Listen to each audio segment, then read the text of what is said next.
Okay, so we'll start for today's part. We are going to discuss something about the future of ICT. අපි කතා කරන්න උත්සාහ කරන්නේ අනාගතය ගැන, තොරතුරු තාක්ෂණ අනාගතය සම්බන්ධයෙන්. ඉතින් මේකට අද වෙනකොට අපි ගොඩාක් දේවල් එකතු කරලා තියෙනවා. ඉතින් අපි පුංචිම දේවල් ටිකක් කතා කරනවා අපේ සිලබස් එකට අදාළ දේවල් ටිකක්. ඉතින් මම පුංචි මේ ඩයග්‍රෑම් එකක් ගත්තා මුලින්ම මෙන්න මේ වගේ. අපි දැන් අද ඉන්නේ කොතනද? අපි කොතනටද යන්න බලාපොරොත්තු වෙන්න කියන දේ. මේක පොඩ්ඩක් අපිට දැන්ට සරලව තේරෙනවා. මොකද මිනිස්සු අපි කියන මේ යාන්ත්‍රික යුගයට ආවට පස්සේ හැමසෙම මිනිස්සු බලාපොරොත්තු වෙන්නේ මේ ඔටෝනොමස් කියන එක. නැත්නම් ස්වයංක්‍රීයභාවය කියන එක. එහෙම නැත්නම් යන්ත්‍ර ස්වයංක්‍රීයව වැඩ කරන. ඒ තමයි මුල් කාලේ බලාපොරොත්තු වෙච්ච දේ. කියන්නේ ස්වයංක්‍රීය යන්ත්‍ර කියන ඒවා. automated autonomous ස්වයංක්‍රීය වැඩ කරන. ඊට මිනිස්සු ටික කාලයක් ගියාම බැලුවා මේක මේ ඔටෝමේට් විතරක් මදි. කියන්නේ ඔටෝමේට් විතරක් මේ ඔටෝනොමස් කියන එක. ඒ කියන්නේ ස්වයංක්‍රීය ස්වතන්ත්‍ර. ඒ කියන්නේ තමන් යන්ත්‍රය විසින්ම ක්‍රියාත්මක කරන එක. යන්ත්‍රය ස්වයංක්‍රීයව කරන්නේ නෙමෙයි. යන්ත්‍රය විසින්ම හිතලා යන්ත්‍රය විසින්ම ක්‍රියාත්මක කරනවා කියන එක.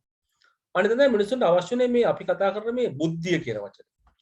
දැන් ගොඩක් වෙලාවට මේ බුද්ධිය කියන වචනේ හඳුන්වද්දී විවිධාකාර හැඳින්වීම් පාවිච්චි කරනවා. So simply we call the intelligence. What is intelligence is very much difficult to define. What is intelligence is because different people, different societies differently explain what is intelligence is. දැන් විවිධ සමාජ විවිධ පුද්ගලයෝ විවිධ අවස්ථාවලදී මේ බුද්ධිමත් බව කියන තා බුද්ධිය කියන එක විවිධාකාරයෙන් හඳුන්වනවා. එතකොට අපි මේ කතා කරන මිනිසා සහ යන්ත්‍ර අතර තියෙන පැහැදිලි වෙනස තමයි මිනිසාට බුද්ධිමත් බව. බුද්ධිය කියන එක තියෙනවා යන්ත්‍රයට බුද්ධිමත් බව නැහැ. ඒක තමයි මේ අපි කතා කරන මූලික වෙනස. ඒතර මේ සංකල්පය ඇති වෙන්නේ ගොඩක් කල් ඉඳලා. සාමාන්‍ය අපි දකින්නේ මේ 1950 ගණන් තමයි මේ සංකල්පයේ මූලික ඉස්සලම් පටන් ගත්තා කියලා කියන්නේ. මේ බුද්ධිමත් බව නැත්නම් මේ යන්ත්‍ර වලට බුද්ධිය ලබා දීමේ ක්‍රියාදාමය පටන් ගන්න. ඒතර අද වෙනකොට යම් මට්ටමකට සාර්ථකලා තියෙනවා. අද වෙනකොට යම් මට්ටමකට සාර්ථකලා තියෙනවා. ඒ නිසා අපි අද දකිනවා මේ intelligent devices බුද්ධිමත් උපාංග අද අපි දකිනවා. Because some of the devices they can think and work. We can find there are some devices, some equipments, they may be working themselves. අපි දකිනවා යම් යම් යන්ත්‍ර යම් යම් උපකරණ ඒවා විසින්ම ක්‍රියාත්මක වෙනවා. නැත්නම් ක්‍රියාත්මක කරනවා. So මෙතනදී අර අපි කතා කරන මේ පරිගණක විද්‍යාව තමයි මේකේ මූලික හර කොටසක් වෙලා. Computers are the core components of this intelligent systems. මේ බුද්ධිමත් පද්ධති වල මූලික හර කොටසක් ලද්දී පරිගණක පද්ධතිය. නැත්නම් පරිගණක සේවා. ඒක අද වෙනකොට අපි උත්සාහ කරනවා මේ පරිගණක පද්ධති හරහා මේ ඉන්ටෙලිජන්ස් කියන එක යන්ත්‍ර වලට ලබා දීලා යන්ත්‍රේ හිතලා වැඩ කරන්න. ඉතින් මම ගොඩාක් නෝට්ස් මේකේ දැම්මා ඔයගලන්ට කියව ගන්න. මම හිතනවා කියවන්න ඇති කියලා. කියන එක ඉතාමත් වැදගත්. මොකද මෙතනදී මේ කියවීම තුළින් තමයි අපිට හම්බ වෙන්නේ මොනවද මේ බුද්ධිමත්. ඉතින් මේකේ ගොඩාක් ප්‍රශ්න පහුගිය විභාග ප්‍රශ්න පත්‍ර තියෙනවා. විශේෂයෙන් කෙටි ප්‍රශ්න තියෙනවා. රචනා ප්‍රශ්න පත්‍ර යම් යම් ආකාරයේ ප්‍රශ්න මේකෙන් තියෙනවා. ඒ නිසා අපිට මේ ගැන සරල හොඳ අවබෝධයක් තියෙනවා. ඉතින් මේක තාමත් මේ රිසර්ච් කරන ඒරියා එකක්. This one of the popular research area. Lot of people are doing research how to make the intelligent systems, especially the artificial intelligence. විශේෂයෙන්ම කෘත්‍රිම බුද්ධිය පාවිච්චි කරලා කොහොමද පද්ධති නිර්මාණය කරන්නේ කියන එක ගැන බොහෝ පරීක්ෂණ කරනවා. ඉතින් මේක නිසා මේ සමහරක් මේ කියන කතා අනාගතේ වෙනස් වෙන්නත් පුළුවන්. පරීක්ෂණ වලින් නේද යම් යම් දේවල් හොයාගත්තාම අපිට අනාගතේ යම් ආකාරයකින් අපිට ගොඩක් දේවල් මේ වෙනස් වෙන්න පුළුවන්. අපි මේ කියන කතාව. නමුත් අද අපි දැන් මේ කතා කරන්නේ සමම් පුංචි ඩයග්‍රෑම් එකක් දුන්නා ඔයගොල්ලන්ට මේ කොහොමද අපි මේවා පාවිච්චි වෙන්නේ කියලා. ඒකට අපි හිතනවා වගේ හිතලා වැඩ කරන්න දෙයක්. නිසා බලමු පොඩ කතා කරන්න යන ටටක් ගාලා මේ ඩයග්‍රෑම් එක නිකන් මතක තියාගන්න මේකේ නේද තියෙන මූලික දේවල්. මේ අපි ඉස්සලම් පටන් ගන්නේ සාමාන්‍ය යන්ත්‍ර. ඊට පස්සේ යන්ත්‍ර වලට යම්කිසි ආකාරයක පොඩි බුද්ධිමත් බවක් දෙනවා.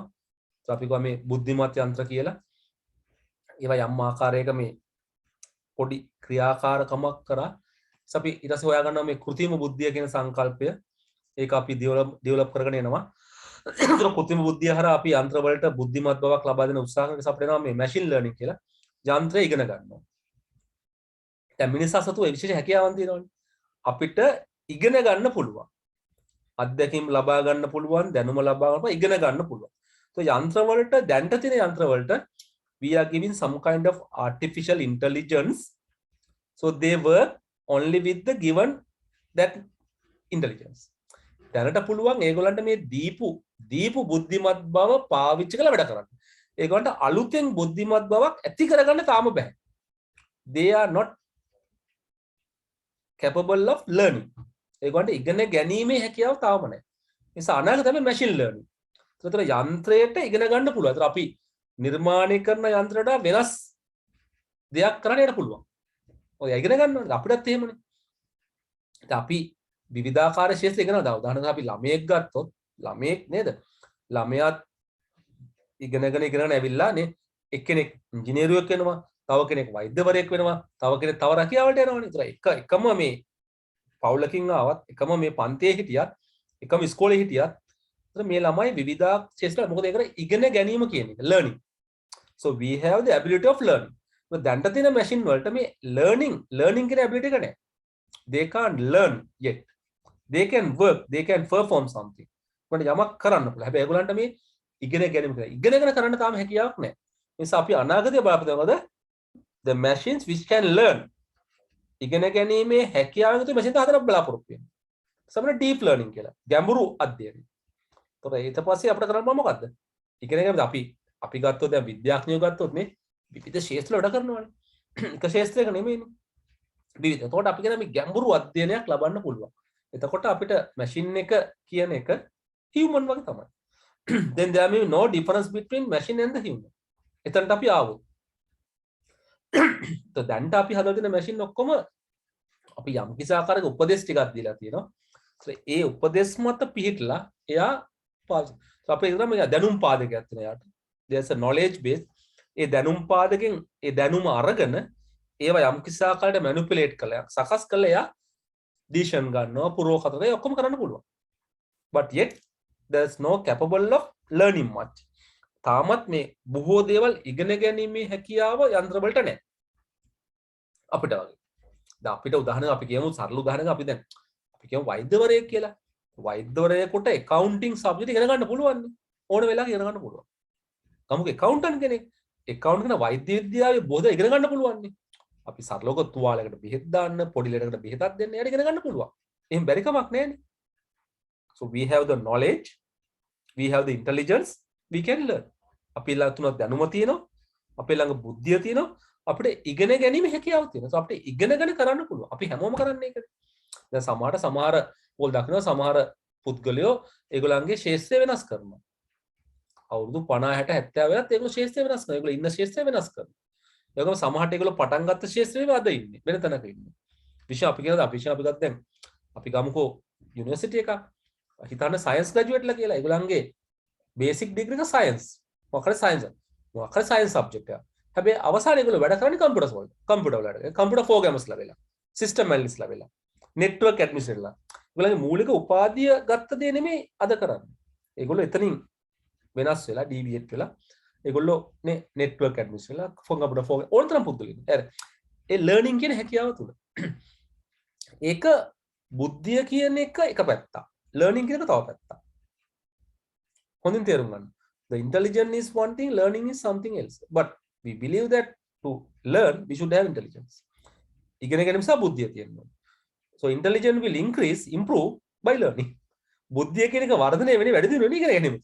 ඒ දෙක අපිට වෙන් කරගන්නත් අමාරුයි. It may be much more difficult to differentiate them.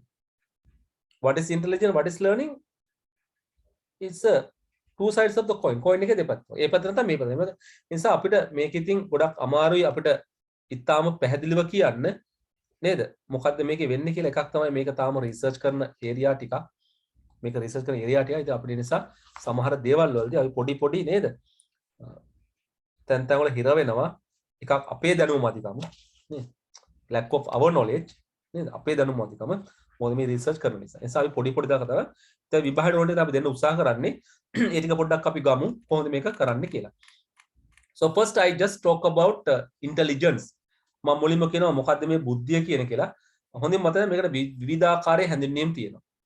විවිධාකාරයේ හැඳින්වීම් තියෙද්දි මම කතා කරන මේකේ නේද?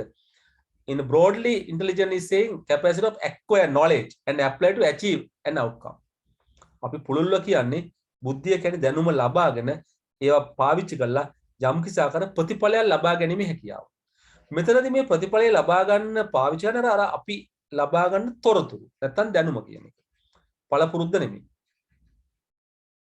It is of the knowledge. ඒක දැනුම පාවිච්චි කරන්නේ. ඒත් ඒක අපි කරන්නේ මේ පරිගණක පද්ධතියක් ගත්තොත් එහෙම නැත්නම් අපි කම්පියුටර් සිස්ටම් එකක් ගත්තොත් නැත්නම් මොනවා හරි සිස්ටම් එකක් ගත්තොත් එතනදී අපි කියනවා මේ පද්ධතියට මෙන්න මේවා කරන්න. ගණනය කිරීමට, තර්ක කිරීමට, සම්බන්ධතා සමානකම් අවබෝධ කර ගැනීමට, අත්දැකීම් වල ඉගෙන ගැනීමට ඉගෙන ගැනීමට, මතකයෙන් තොරතුරු ගබඩා ගැනීමට ලබා ගැනීම. ඒක කියන්නේ සංකීර්ණ අදහස් තේරුම් ගන්න. ස්වාභාවිකව භාෂාවතර හැසිරීම. මේ අලුත් පැති. අපි අද කතා කරන්නේ නේ. වර්ගීකරණය ඔය ගොඩක් දේවල් කරන්න අවශ්‍ය කරන හැකියාව ලබා දෙනවා. අපි දැන් කියන්නේ බුද්ධිය කියලා. අපිටත් මේ ඔක්කොම තියෙනවනේ. අපි කරන්නේ මේ බුද්ධිය කියන එක යම් කිසිම යන්ත්‍රයට දෙන්න උත්සාහ කරන වර්තමානයේ. යන්ත්‍රයට උත්සාහ. මේ තමයි අපි කතා කරන මේ බුද්ධිය කියන එක. ඉතින් මේ ටික සරලව මතක තියාගන්න. You try to keep these one simply what is generally mean by the intelligence. බුද්ධිය කියන්නේ මොකක්ද? නැත්නම් බුද්ධිමත් බව. What is intelligence? Okay. ඉතින් ඒ නිසා අපි කියනවා මෙන්න මෙතනදී මෙන්න මේ හැකියාවන් අපි යන්ත්‍රයකට ලබා දුන්නොත් අන්න එතන අපි කියන එක තමයි artificial intelligence කියන්නේ. අපි යම්කිසි යන්ත්‍රයකට මේක අපි කවනවද මේක ලබා දෙනවද මේක යන්ත්‍රයක් තුලින් අපි හදනවද අන්න අපි කියන artificial intelligence. කෘත්‍රිම බුද්ධිය කියන්නේ මොකද්ද?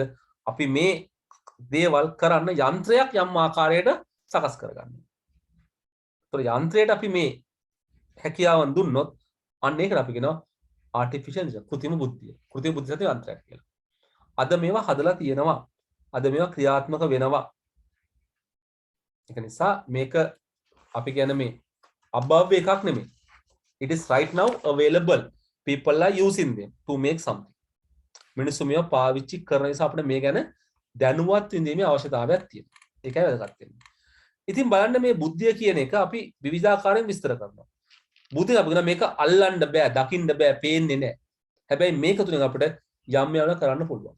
What we can do with the knowledge of with the intelligence නේ තර්කණය reasoning අපිට හිතන්න කරන්න පුළුවන්. Learning ඉගෙන ගැනීම, problem solving ගැටලු විසඳීම, perception සංජානනය යමක් සංජානනය කරලා යමක් ලබා ගන්නවා. linguistic intelligence භාෂාමය බුද්ධිය. මෙන්න මේ ටික තියෙනවා මේ බුද්ධිය කියන කොටස් තුන. අපි ඔක ලියාගමු. ඒක නෝට් එකේ මම දාලා නැහැ.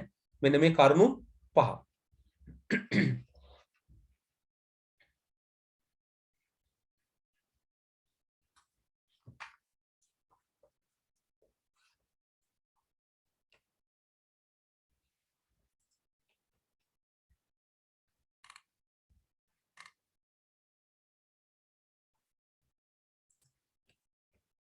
මේ පණු 5 ලියලා නැහැ නෝට් එකේ. ඒ ටික දාගන්න. සිංහල මාධ්‍යකට ඉංග්‍රීසි සාහිත්‍යකම ලියා ගන්න මේවා හොඳේ.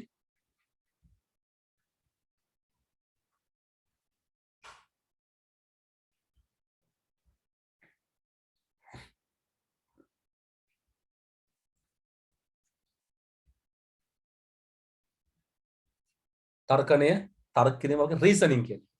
එතන සිතීම කියන කතාව. තර්කණය කියන්නේ ඒක රීසනින්. අපි හේතුඵලය හේතුව සහ ඵලය ගැන හිතනවා. රීසනින් කියන්නේ තර්ක කරනවා. හේතුව මොකද්ද ඵලය මොකද්ද? මේ හේතුව නිසා මේ ඵලය මේ ඵලය නිසා මේ හේතුව. So we are just it's called the reasoning. සාමාන්‍ය සිතීම කියන එක වඩා තමයි අපි හිතන තර්කණික රීසනින් කියන එක ගන්නෙ. අපි තර්ක කරනවා හේතුව සහ ඵලය සම්බන්ධයෙන්. Okay හේතුව සහ ඵලය. effect එක මොකද්ද reason එක මොකද්ද? We are doing that. Then we are trying to understand what is this artificial intelligence. අපි උත්සාහ කරනවා මොකද්ද මේ කෘත්‍රිම බුද්ධිය කියන එක ගැන තේරුම් ගන්න. දැන් මේ කෘත්‍රිම බුද්ධිය කියන සංකල්පයේ පියා වශයෙන් හඳුන්වන්නේ ජෝන් මැකාති කියන පුද්ගලයා. So father of the artificial intelligence is the John McCarthy. He say what is artificial intelligence. එයා කියනවා මොකද්ද මේ කෘත්‍රිම බුද්ධිය කියන්නේ කියලා. ඒ කියන්නේ මෙන්න මේ වගේ දෙයක්. කියවනකො බලන්න ටක් ගාලා.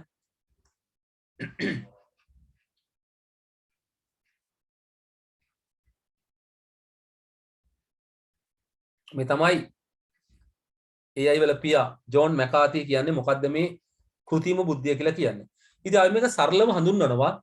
දැන් මෙතන කෘතිම කියලා කියන්නේ ඒක ස්වභාවික දෙයක අපි හදාගත්ත දෙයක්. Some kind of a copy of the natural thing. So normally the intelligent means normally we call as the thinking power. සිතීම කියන දේ. නිසා අපි කියනවා මේ මෙන්න මේ යන්ත්‍රයකට නැත්නම් මේ උපකරණයකට සිතීමට හැකි දේ ලබා දීම අපි කියනවා කෘත්‍රිම බුද්ධිය. අපි දැන් කියන්නේ. මේක අපි කරන්න මොකද මිනිස් මොලේ කොපියක් අපි මැෂින් එක හදනවා. ඒක මැෂින් එකට අපි හිතනවා වගේ හිතන්න පුළුවන් වෙනවා. ඒක පුළුවන් නම් මොකද වෙන්නේ? මෙන්න උඩින් කියපු කාරණා ටික එයා කරනවා. මොකද්ද? තර්කණය, රීසනින්, ලර්නින්, ඉගෙන ගැනීම, ප්‍රොබ්ලම් සොල්විං, ගැටලු විසඳීම, perception, සංජානනය, linguistic intelligence, භාෂාමය බුද්ධිය. දැන් ඇත්තටම අපි කතා මේ භාෂාව හැසිරීම කියන හරිය සංකීර්ණ වැඩක්.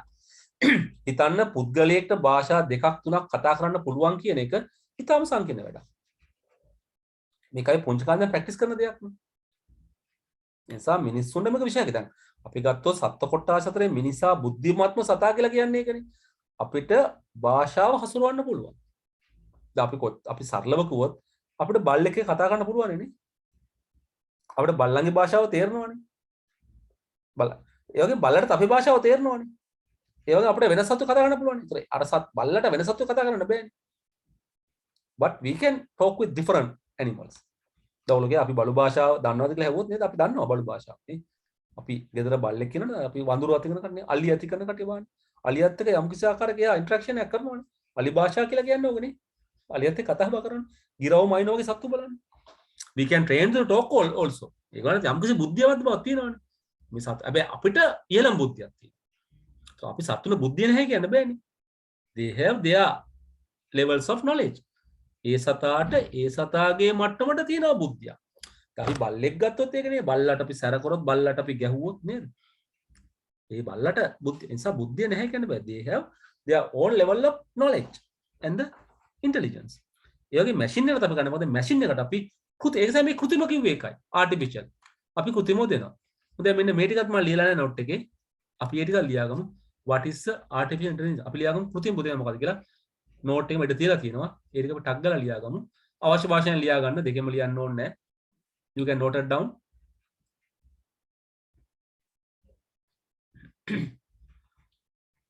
ඔය අතරේ ප්‍රශ්න ගැටලු දෙනවා නම් අහන්න පුළුවන්.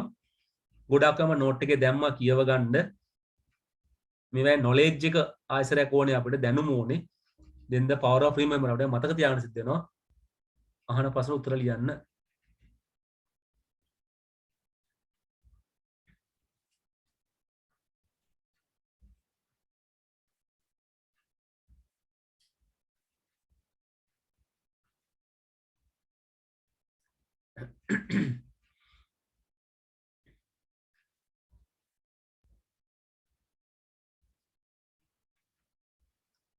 අපේ මේ ඩෙෆිනිෂන් අහන්නේ නැහැ.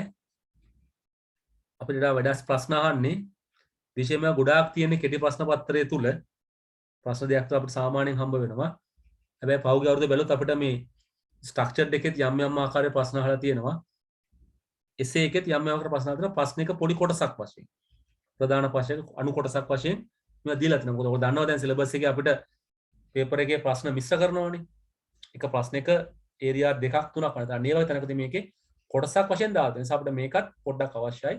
ඊළඟට මේක තමයි අද අපිටම ඩෙවලොප් වෙන එක ප්‍රධාන ශාස්ත්‍රයක්.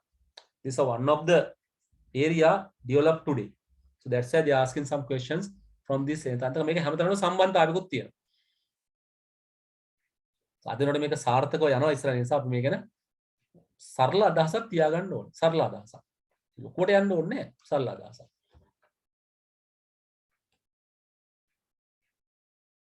Then you think about the objective of AI. AI පරමාර්ථය. මොකක්ද AI වලින් බලාපොරොත්තු වෙන්නේ? Artificial intelligence කෘත්‍රිම බුද්ධිය හරහා මොකක්ද බලාපොරොත්තු වෙන්නේ? මොකද බලාපොරොත්තු වෙන්නේ? අර අපි කියපු ටික මොනවද? තර්ක කරන්න පුළුවන්, හිතන්න පුළුවන්, ක්‍රියා කරන මිනිහෙක් වගේ අන්න ඒවා. මෙන්න මේ හැකියාවන් අපි උත්සාහ කරන දෙන්න කාටද? මැෂින් එකට. අද අපි යන්ත්‍රයක් ගත්තොත් අපි ගන්නකො රොබෝ කෙනෙක් කියලා. රොබෝ කෙනෙක් ගත්තොත් රොබෝ කෙනෙක් වැඩ කරන්නේ දීපු උපදෙස් ටික විතරයි යා කරන්නේ. එතනින් එහාට දෙයක් යට කරන්න බෑ. අපි උදාහරණ වශයෙන් මම කියනවා ඔයගලන්ට හදනවා රොබෝ කෙනෙක් ගිනි නිර හමුදාවට. but he can do what he can do is only handle the situation where the fire is firing situation. ගිනි ගන්න අවස්ථාවක හසුරවන්න බෑ. යට වෙන දෙයකට කරන්න බෑ.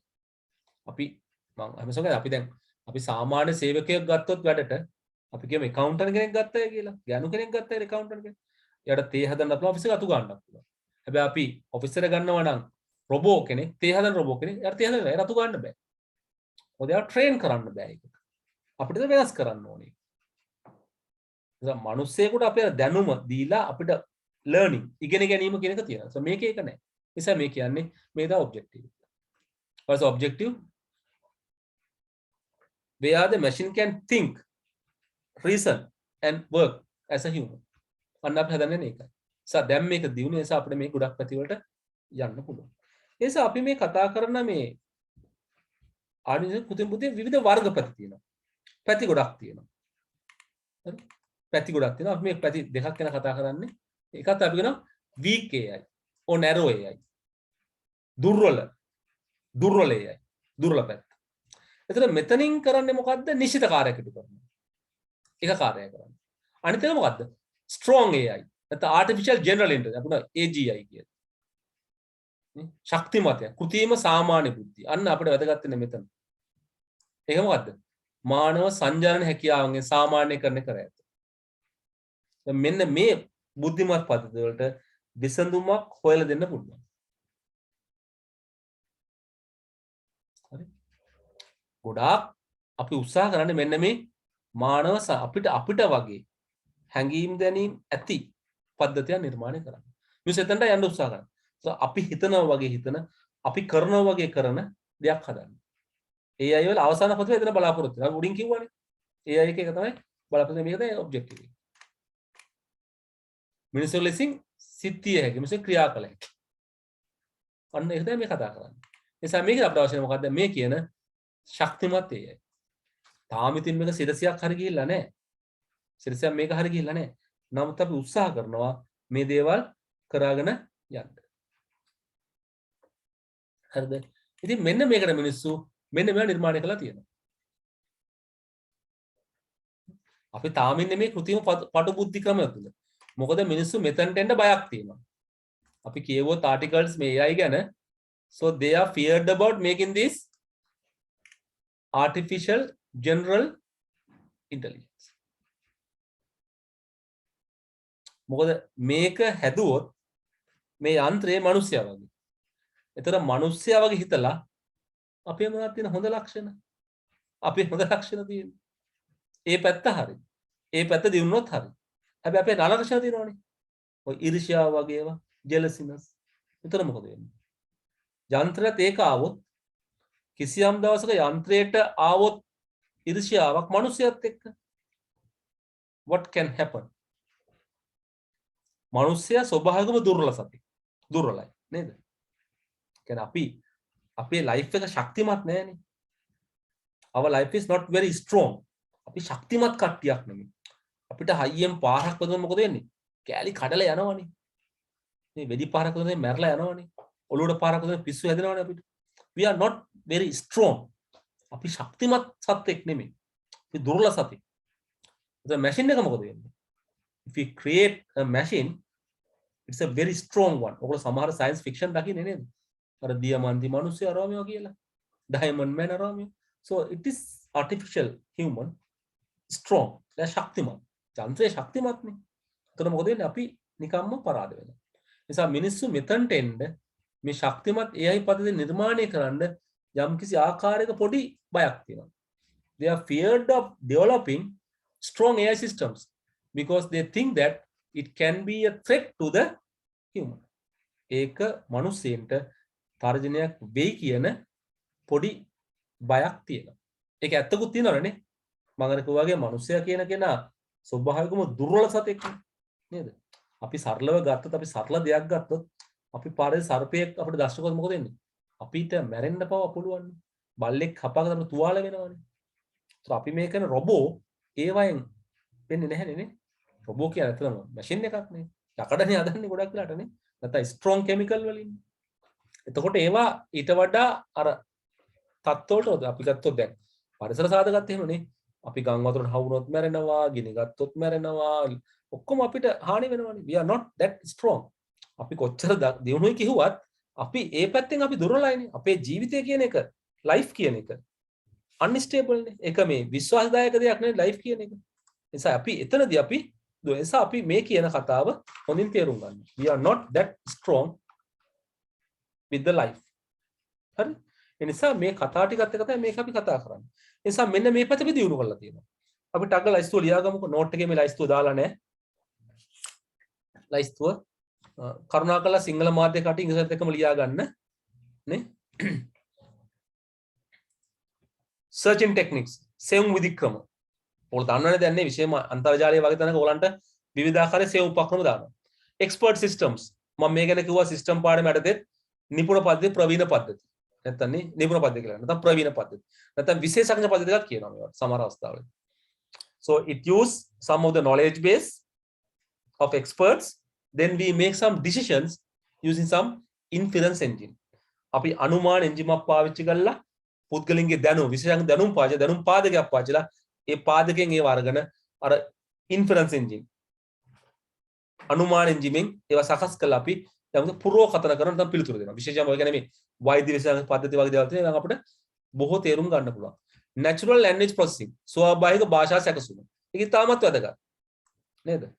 දැන් මිනිස්සු කතා කරන අපි කියමු එකම භාෂාව කතා කරත් accent එක වෙනස්. ශබ්ද කරන විදිය වෙනස්.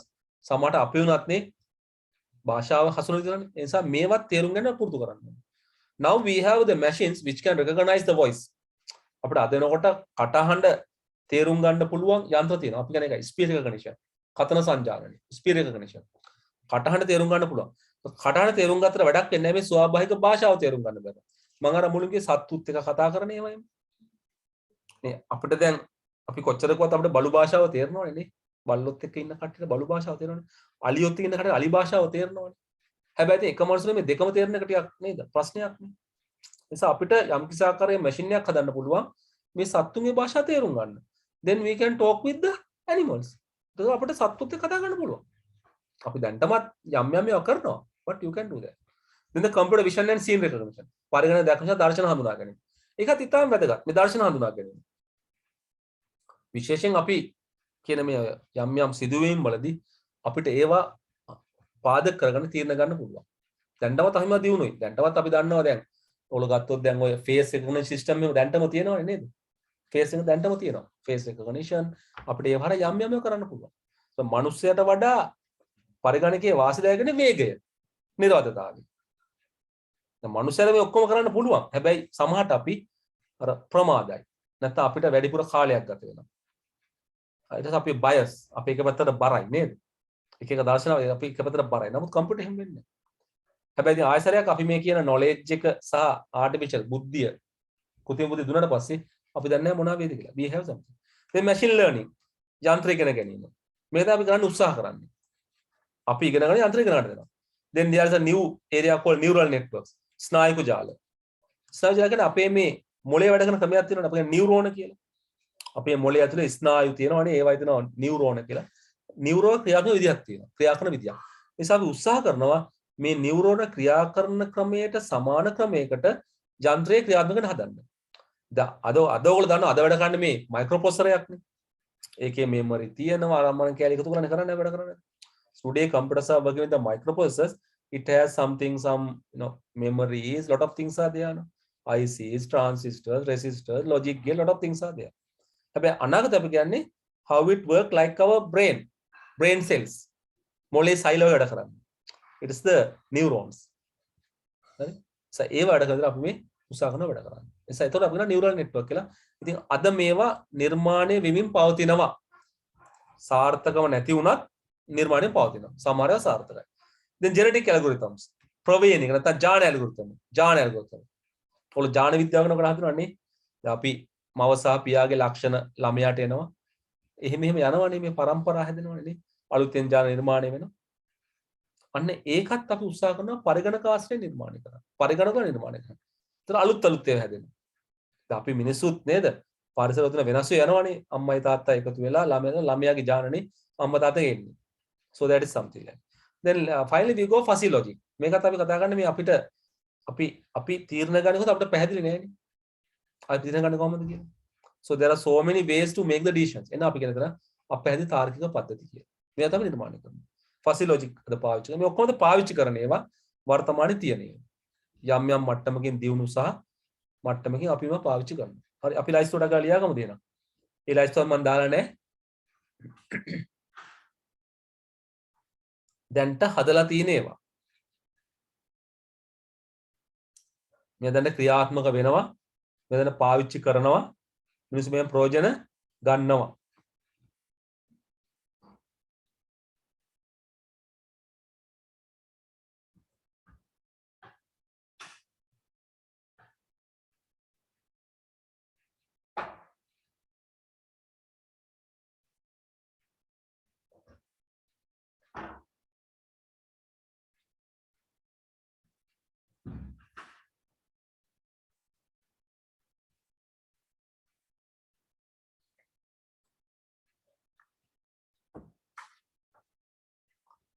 සිංහල මාධ්‍ය කටේ ඉංග්‍රීසි වලත් එකම ලියා ගන්න.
මේ ටික පැහැදිලිද? මොන හරි ප්‍රශ්න ගැටලු තියෙනවද?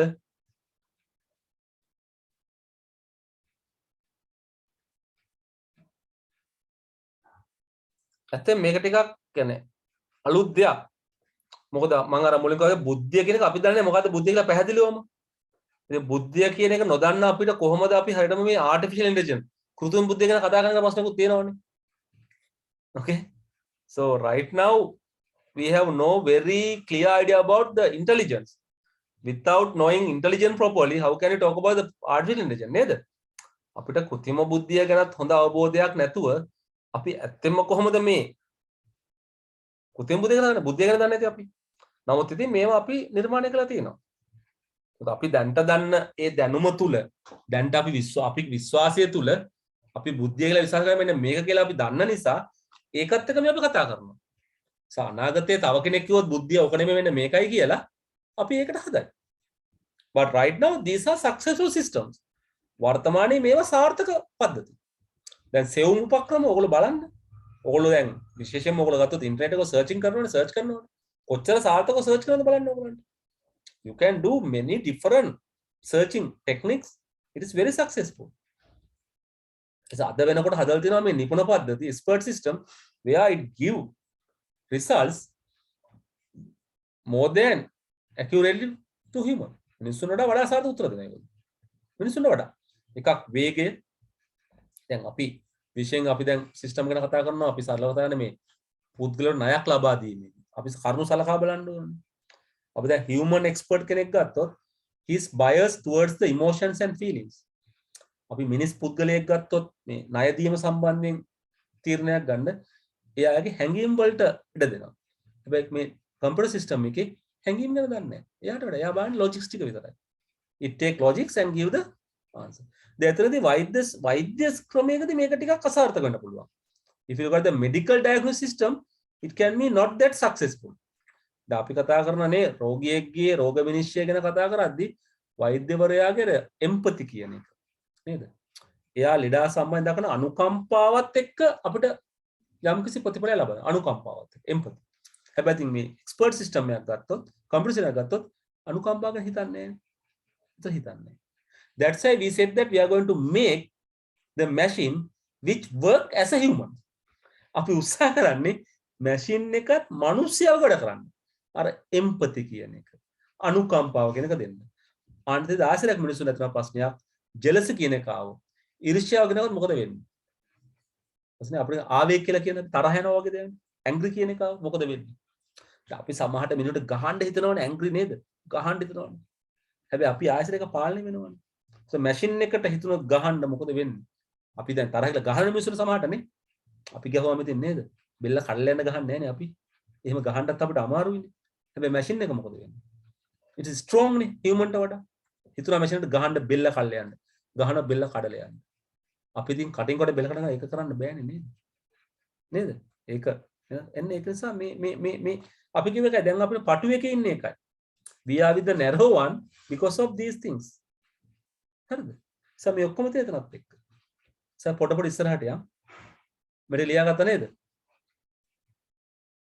ප්‍රශ්න ගැටලු තියෙනවා නම් අහන්න පුළුවන්. මම සමහරව පැහැදිලි කරන්නම්. මම සමහරව ඇති කියලා ඉස්සරහට යනවා. then the goals.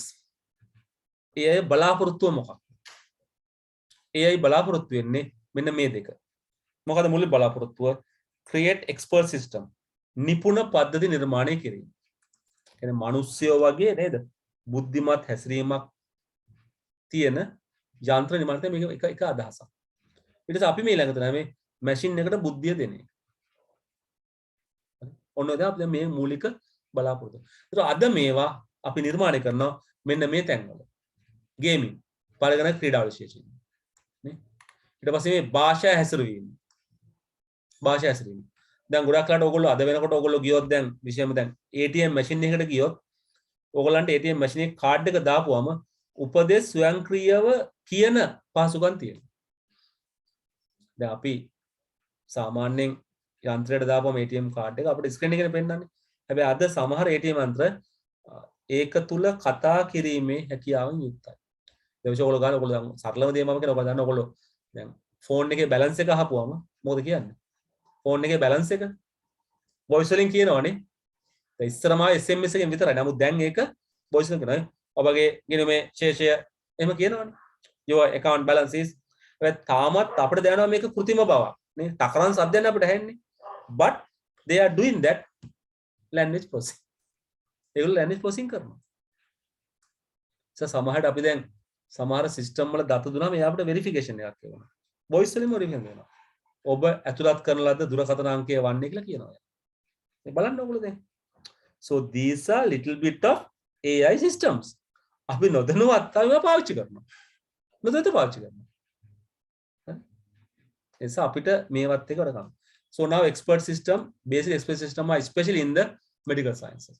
විශේෂයෙන් මේ නිපුණ පද්ධති වැඩිපුර අපි දකින්නේ මේ වෛද්‍ය ශාස්ත්‍ර සායනික පද්ධති. වෛද්‍ය ශාස්ත්‍ර, medical sciences. එසා මේ මම විෂන් දෘෂ්ටි පද්ධති නේ. මේක ඉතාම වැදගත් අද.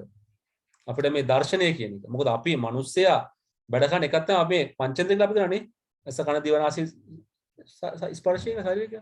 මේ තමයි අපි කියන්නේ මේ දේවල් මූලික අපි ඉන්පුට්ස් සංජානනය කරන දේවල්. සංජානනය කරන දේවල් නේ. අපි මේ ගන්න මේවා එන්නේ. ඒතර මේ විෂන් එක ප්‍රධාන දෙයක්. so most of thing are we understanding by seeing it. අපි ගොඩක් දේ තේරුම් ගන්න දැකීම තුලින්. so පරිගණක පද්ධතියත් මේ දැකීම කියන එක අද හොදලා තියෙනවා. දැන් මුල්ම කාලේ අපිට තිබුණේ keyboard නේ. just type. but today not type. it can detect things visually. ඔයගොල්ලෝ කතා කරන මේ අපි කියමු මේ sensors කියන ඒවා. ඒවා අපි කතා කරන ඒවා යම් කිසියක දත්ත ලබා ගන්න ඕනේ. නේ? ඔය අපි කතා කරන pressure sensors වෙන්න පුළුවන්, light sensors වෙන්න පුළුවන්. so ඒ වගේ මේ vision එකත් හරි වැදගත්. දර්ශනය කියන එක. දැන් මනුස්සයාගේ එක ප්‍රධාන අවයවයක්නේ දර්ශනය කියන එක. අපි ගොඩක් තේරුම් ගන්න දර්ශනය තුලනේ. අපි දනොත් ඒකනේ කරන්නේ නේ. අපි දැන් මේලා වැඩ කරන්නේ දෙකයිනේ අපේ විශේෂ වැඩිපුරම. එකක් පෙනීම, එකක් ඇහිීම. ඔය දෙකනේ වැඩ කරන්නේ වැඩිපුරම. නේද? ඒතර මේ දෙකයි මේ තියෙන්නේ. vision and speech කියන එක. දෘෂ්ටියයි කතනයයි. නේද? අපිට ওই දෙකනේ ගොඩක් අපි කතා කරන පේනවද ඔයගොල්ලන්ට? ඇසයි කනයි. ඇස කන දිවනාසය ශරීරය කියලා අපි කියන්නේ නේ. එහෙනම් ඒක අපි ඒ දෙක තමයි වැඩිපුර අපි පාවිච්චි කරනවා. ඒක පරිගණකේ තමයි මේ දෙක වැඩිපුර දැන් දෙන්න උත්සාහ කරන්නේ. right now what we use different input devices. අපි දැන්ට පාවිච්චි කරන වෙනස් ආකාරයේ input devices නේ. අපිට දැන් රස්නේ දැනෙනවා නේද? සීතල දැනෙනවා. මැෂින් වලට ඒක දැනගන්න පුළුවන් sensors අර. ආර්ද්‍රතාවය වෙන්න පුළුවන්, උෂ්ණත්වය වෙන්න පුළුවන්, පීඩනය වෙන්න පුළුවන්. ඊට පස්සේ මේ ඊළඟ මෙන්න මේක ටිකක් අමාරු වැඩක් මේක hand write. මට තේරෙනවනේ. පුද්ගලයෝ ලියන විදිය එකට එකක් වෙනස්. සමානව ලියන දෙන්නෙක් මම හිතන්නේ හම්බ වෙයි කියලා. නේද? You may never find who write in the same way. හම්බ වෙන්නේ. නිසා පරිගණනය ගොඩක් සංකීර්ණයි. දැන් ටයිපින් කරද්දී කවුරු ටයිප් කර අකුරු එක සමානයි. ටයිප් කරපු අකුරු. නම ලියන අකුරු මොකද වෙන්නේ? සමහරට පුද්ගලයෙක් උනත් අවස්ථා දෙක ලියන අකුරු එකට එකක් වෙනස්. So recognizing the handwriting is much more difficult. නිසා මෑත කාලයක් යනකම් මේ handwriting අත්තකුරු හඳුනා ගැනීමේ ලොකු ගැටලුවක් තිබ්බා. අද යම් ආකාරයට සාර්ථක පිළිතුරු තියෙනවා. ඊට පස්සේ මේ බුද්ධිමත් රොබෝවරු අපි පස්සකට රොබෝ ගැන වෙනම කතා කරනවා අපි we can make it. ඉතින් මම මේක වෙනස් කරන මෙතන දැම්මා දෙකක් මේ නියුරල් නෙට්වර්ක් කියන්නේ අපි කතා කරන එක්තරා නිර්මාණය කරන සංවර්ධන පද්ධති ටිකක් නේ. නිසා ඒවයි අපිට ගොඩක් කරනවා මේකේ ගොඩක් අපි දේවල් පාවිච්චි කරනවා නේද? face recognition, character recognition, ආයෙත් character කියන අකුරු, ආයත් අකුරු, handwritten. හරිද? ඒවා අපි ගොඩක් මේවා පාවිච්චි කරන නිසා මේවා අපි දැන්ට වර්තමානයේ නිර්මාණය කරගෙන තියෙනවා. ඉතින් fuzzy logic කියන ගොඩකට පාවිච්චි කරනවා මේ consumer electronics කියන අපි අතර මේ house home appliances කියලා කියන්නේ. නිමස්ක පාවිච්චි උපකරණ. ඒ වගේ ගොඩක් පාවිච්චි කරනවා. පාරිභෝගික ඉලෙක්ට්‍රොනික ද්‍රව්‍ය. ඊට මෝටර රථ වගේ ඒවා. යම් යම් තීරණ ගන්න යම් යම් පාවිච්චි කරනවා. දැන් brake system එහෙම මේ හදන අපි fuzzy logic පාවිච්චි කරලා brake system අපි කොහොමද කරන්න ඕනේ කියලා. තර්කය අපැහැදිලි. brake ගහන්නේ කොහොමද? හරි අපැහැදිලිනේ. පැහැදිලි දෙයක් නෙමෙයි මෙන්න මෙහෙම brake ගහන්න ඕනේ කියලා තියෙනවද ඒක? මම හැමසම කියන්නේ දැන් අපි කියමු යම් වේගයක කාර් එක ගලවන්න යනවා කියලා. බල්ලෙක් පැන්නොත් brake ගහන්නේ කොහොමද? මිනිස්සෙක් පැන්නොත් brake ගහන්නේ කොහොමද? වාහනයක් හරහට දැම්මොත් brake ගහන්නේ. දැන් මේ තැන් තුනම කරන්නේ brake ගහන එකනේ. හැබැයි මේ brake ගහන එක විදි තුනක්. ළමයෙක් පැන්නොත් එක විදියක්, බල්ලෙක් පැන්නොත් තව විදියක්, සතෙක් පැන්නොත් තව විදියක්, වාහනයක් આવොත් තව විදියක්. එකම brake එක උනාට මේක පාවිච්චි එකට එකක් වෙනස්. අපිට ඒකට අපි කිසියම් අකට මනසට පාවිච්චි කරන ලොජික් එක. මොකද දැන් මිනිස්සෙක් කියන්නේ මෙන්න මෙහෙමයි මෙහෙම අපිට ලොජික් එකක් දෙනවා. ඒ ලොජික් හරියම අපැහැදිලිනේ. it's a fuzzy logic. අපැහැදිලි. දැන් ඒක නිසා අපිට ඒ වෙලාවේ තීරණ ගන්න වෙනස්ද? පාරේ ඉලෙක්ට්‍රෝන ප්‍රාන්ත එහෙමයි. පුද්ගලයාගෙන් පුද්ගලයාට electronic devices පාවිච්චි කරන විදිහ වෙනස්. There is no fixed way to use these devices. හරි? අපි මේ ගැන කතා කරා expert system ගැන මම ආයසරයක් දුන්නා එක. ආයසරයක් මොව දුන්නා නේද? අපි ගා මේකේ මූලික සංරචක තුනක් knowledge base එකයි, inference engine එකයි, user interface එකයි. දැනුම් පාදකයක් තියෙනවා knowledge base එකක්, අනුමාන engine එකක් තියෙනවා, පරිශීලක අතුරු මොහොත. ඒක අපි කතා කරන මේ විශ්ලේෂණ පද්ධතියේ මූලික කොටස් තුන. It has basically a knowledge base, where the knowledge is දැනුම තියෙනවා. ඒ දැනුම අරගෙන අනුමාන engine අපි අනුමාන කරනවා. We make some of the decisions. මෙන්න පුංචි රූපයක් පෙන්නුවා. ඉතින් මම මේ රූපෙම දුන්නා ඔයාලට systems පාඩමේදී. We have expert human expert. We get the human expert knowledge by a knowledge engineer. He put this thing into the knowledge base. ඇත්තටම දැන් මේ human expert කෙලිම මේ knowledge දාන්න බෑ ඇත්තටම. එයා පාවිච්චි කරන්න ඕනේ knowledge engineer කෙනෙක්. සමහරවිට human expert knowledge engineer වෙන්න පුළුවන්. හැබැයි එතකොට ඒක වෙන function එකක්. So now we have the knowledge base. From the knowledge base it take the knowledge by the inference engine. මේක අනුමාන engine. ඉතින් සම ලියා ගන්න වචන ටික නේ මිනිස් විශේෂඥයා, human expert, knowledge engineer, දැනුම් ඉංජිනේරුවා, knowledge base, දැනුම් පාදකය, inference engine, අනුමාන engine, user interface, පරිසර අතුරු. මේ user තමයි මේ පරිසර අතුරු මොනතර අවශ්‍ය කරන අන්තර්ක්‍රියාව සිද්ධ කරන්නේ. So මෙයා ප්‍රශ්නයක් අහපුවම මේ user ප්‍රශ්නයක් අහපුවම මේ මොකද කරන්නේ? knowledge base එකෙන් ඒ දැනුම අරගෙන inference engine එකෙන් ඒක අනුමාන කරලා උත්තරේ දෙනවා. So මෙතන වාසිය වෙන්නේ මොකද්ද? The knowledge base can contain so many experts knowledge. විශේෂ එකයි. මේ knowledge base එක තුල අපි කියන මේ එක්ස්පර්ට්ලා විශේෂඥයෝ රාශියක දැනුම තියෙනවා. සරලම උදාහරණ තමයි එක ප්‍රශ්නයක් සම්බන්ධයෙන් විශේෂඥයෝ 5 දෙනෙක් දෙන උත්තර. බොහෝ විට මේ උත්තර පහම සමාන වෙන්නේ නැහැ. සමාන වෙන්නේ. උත්තර පහක් හම්බ වෙනවා. ඒත් උත්තරය පහට කියන්නේ කිට්ටු ගන්න. 5 දෙනෙකින්. ඒතර knowledge base එකේදී මොකද වෙන්නේ? මේ එක්ස්පර්ට් 5 දෙනාගම view එක තියෙනවා. knowledge එක. එතකොට මොකද ගන්නේ? මේ අනුමාන ජීමෙන් මේ පහම එකතු කරලා මේ පහේම දේ අරගෙන ක්‍රීම් එක හොඳ අවුට්පුට් එකට දෙනවා. ඒක හැට අපි අර කියන්නේ හොද්දකට 3-5 දානවා වගේ. දැන් සමහර 3-5 දාපුවම දැවිල්ල වැඩිනවා. ඒකට තව තම දැවිල්ල අඩු වෙනවා. බැලන්ස් වෙනවනේ. ඒ වගේ දැන් අපි සිංගල් එක්ස්පර්ට් කෙනෙක්ගෙන් අපි ගත්තොත් ඔපිනියන් එකක් ඒක සමහර විට නිවැරදි නොවෙන්නට පුළුවන්. ඒක නිසා ගොඩකට කමිටුවක් දාන්නේ. It is not giving a opinion by a single person. කමිටුවක් තියෙන එකට හැම තැනකටම. කමිටුව කියන තීරණය ගන්න කියලා කියන්නේ. We are going to get the decision by a committee. Committee will have not one person, few person. අඩුම වශයෙන් දෙන්නෙක් තුන් දෙනෙක්වත් ඉන්නවනේ කමිටුව. ඒතර අපිට වඩාත් හොඳ තීරණයක් ගන්න පුළුවන්. අන්න expert system. In the knowledge base, we are combining, collecting few experts knowledge. විශේෂඥයෝ කීප දෙනෙක්ගේ දැනුම අපි එකතු. ඒතර ඒකෙන් ගන්න තීරණය වඩා සාර්ථකයි. වඩා සාර්ථකයි. මෙන්න මේක හොඳින් තේරුම් ගන්න. අපි කියන්නේ expert systems are better than single human expert. සාමාන්‍ය මිනිස් විශේෂඥයට වඩා මේ expert system එක වඩා සාර්ථකයි. මොකද ඒකෙදී බොහෝ දෙනෙක්ගේ දැනුම එකතු වෙලා තියෙනවා.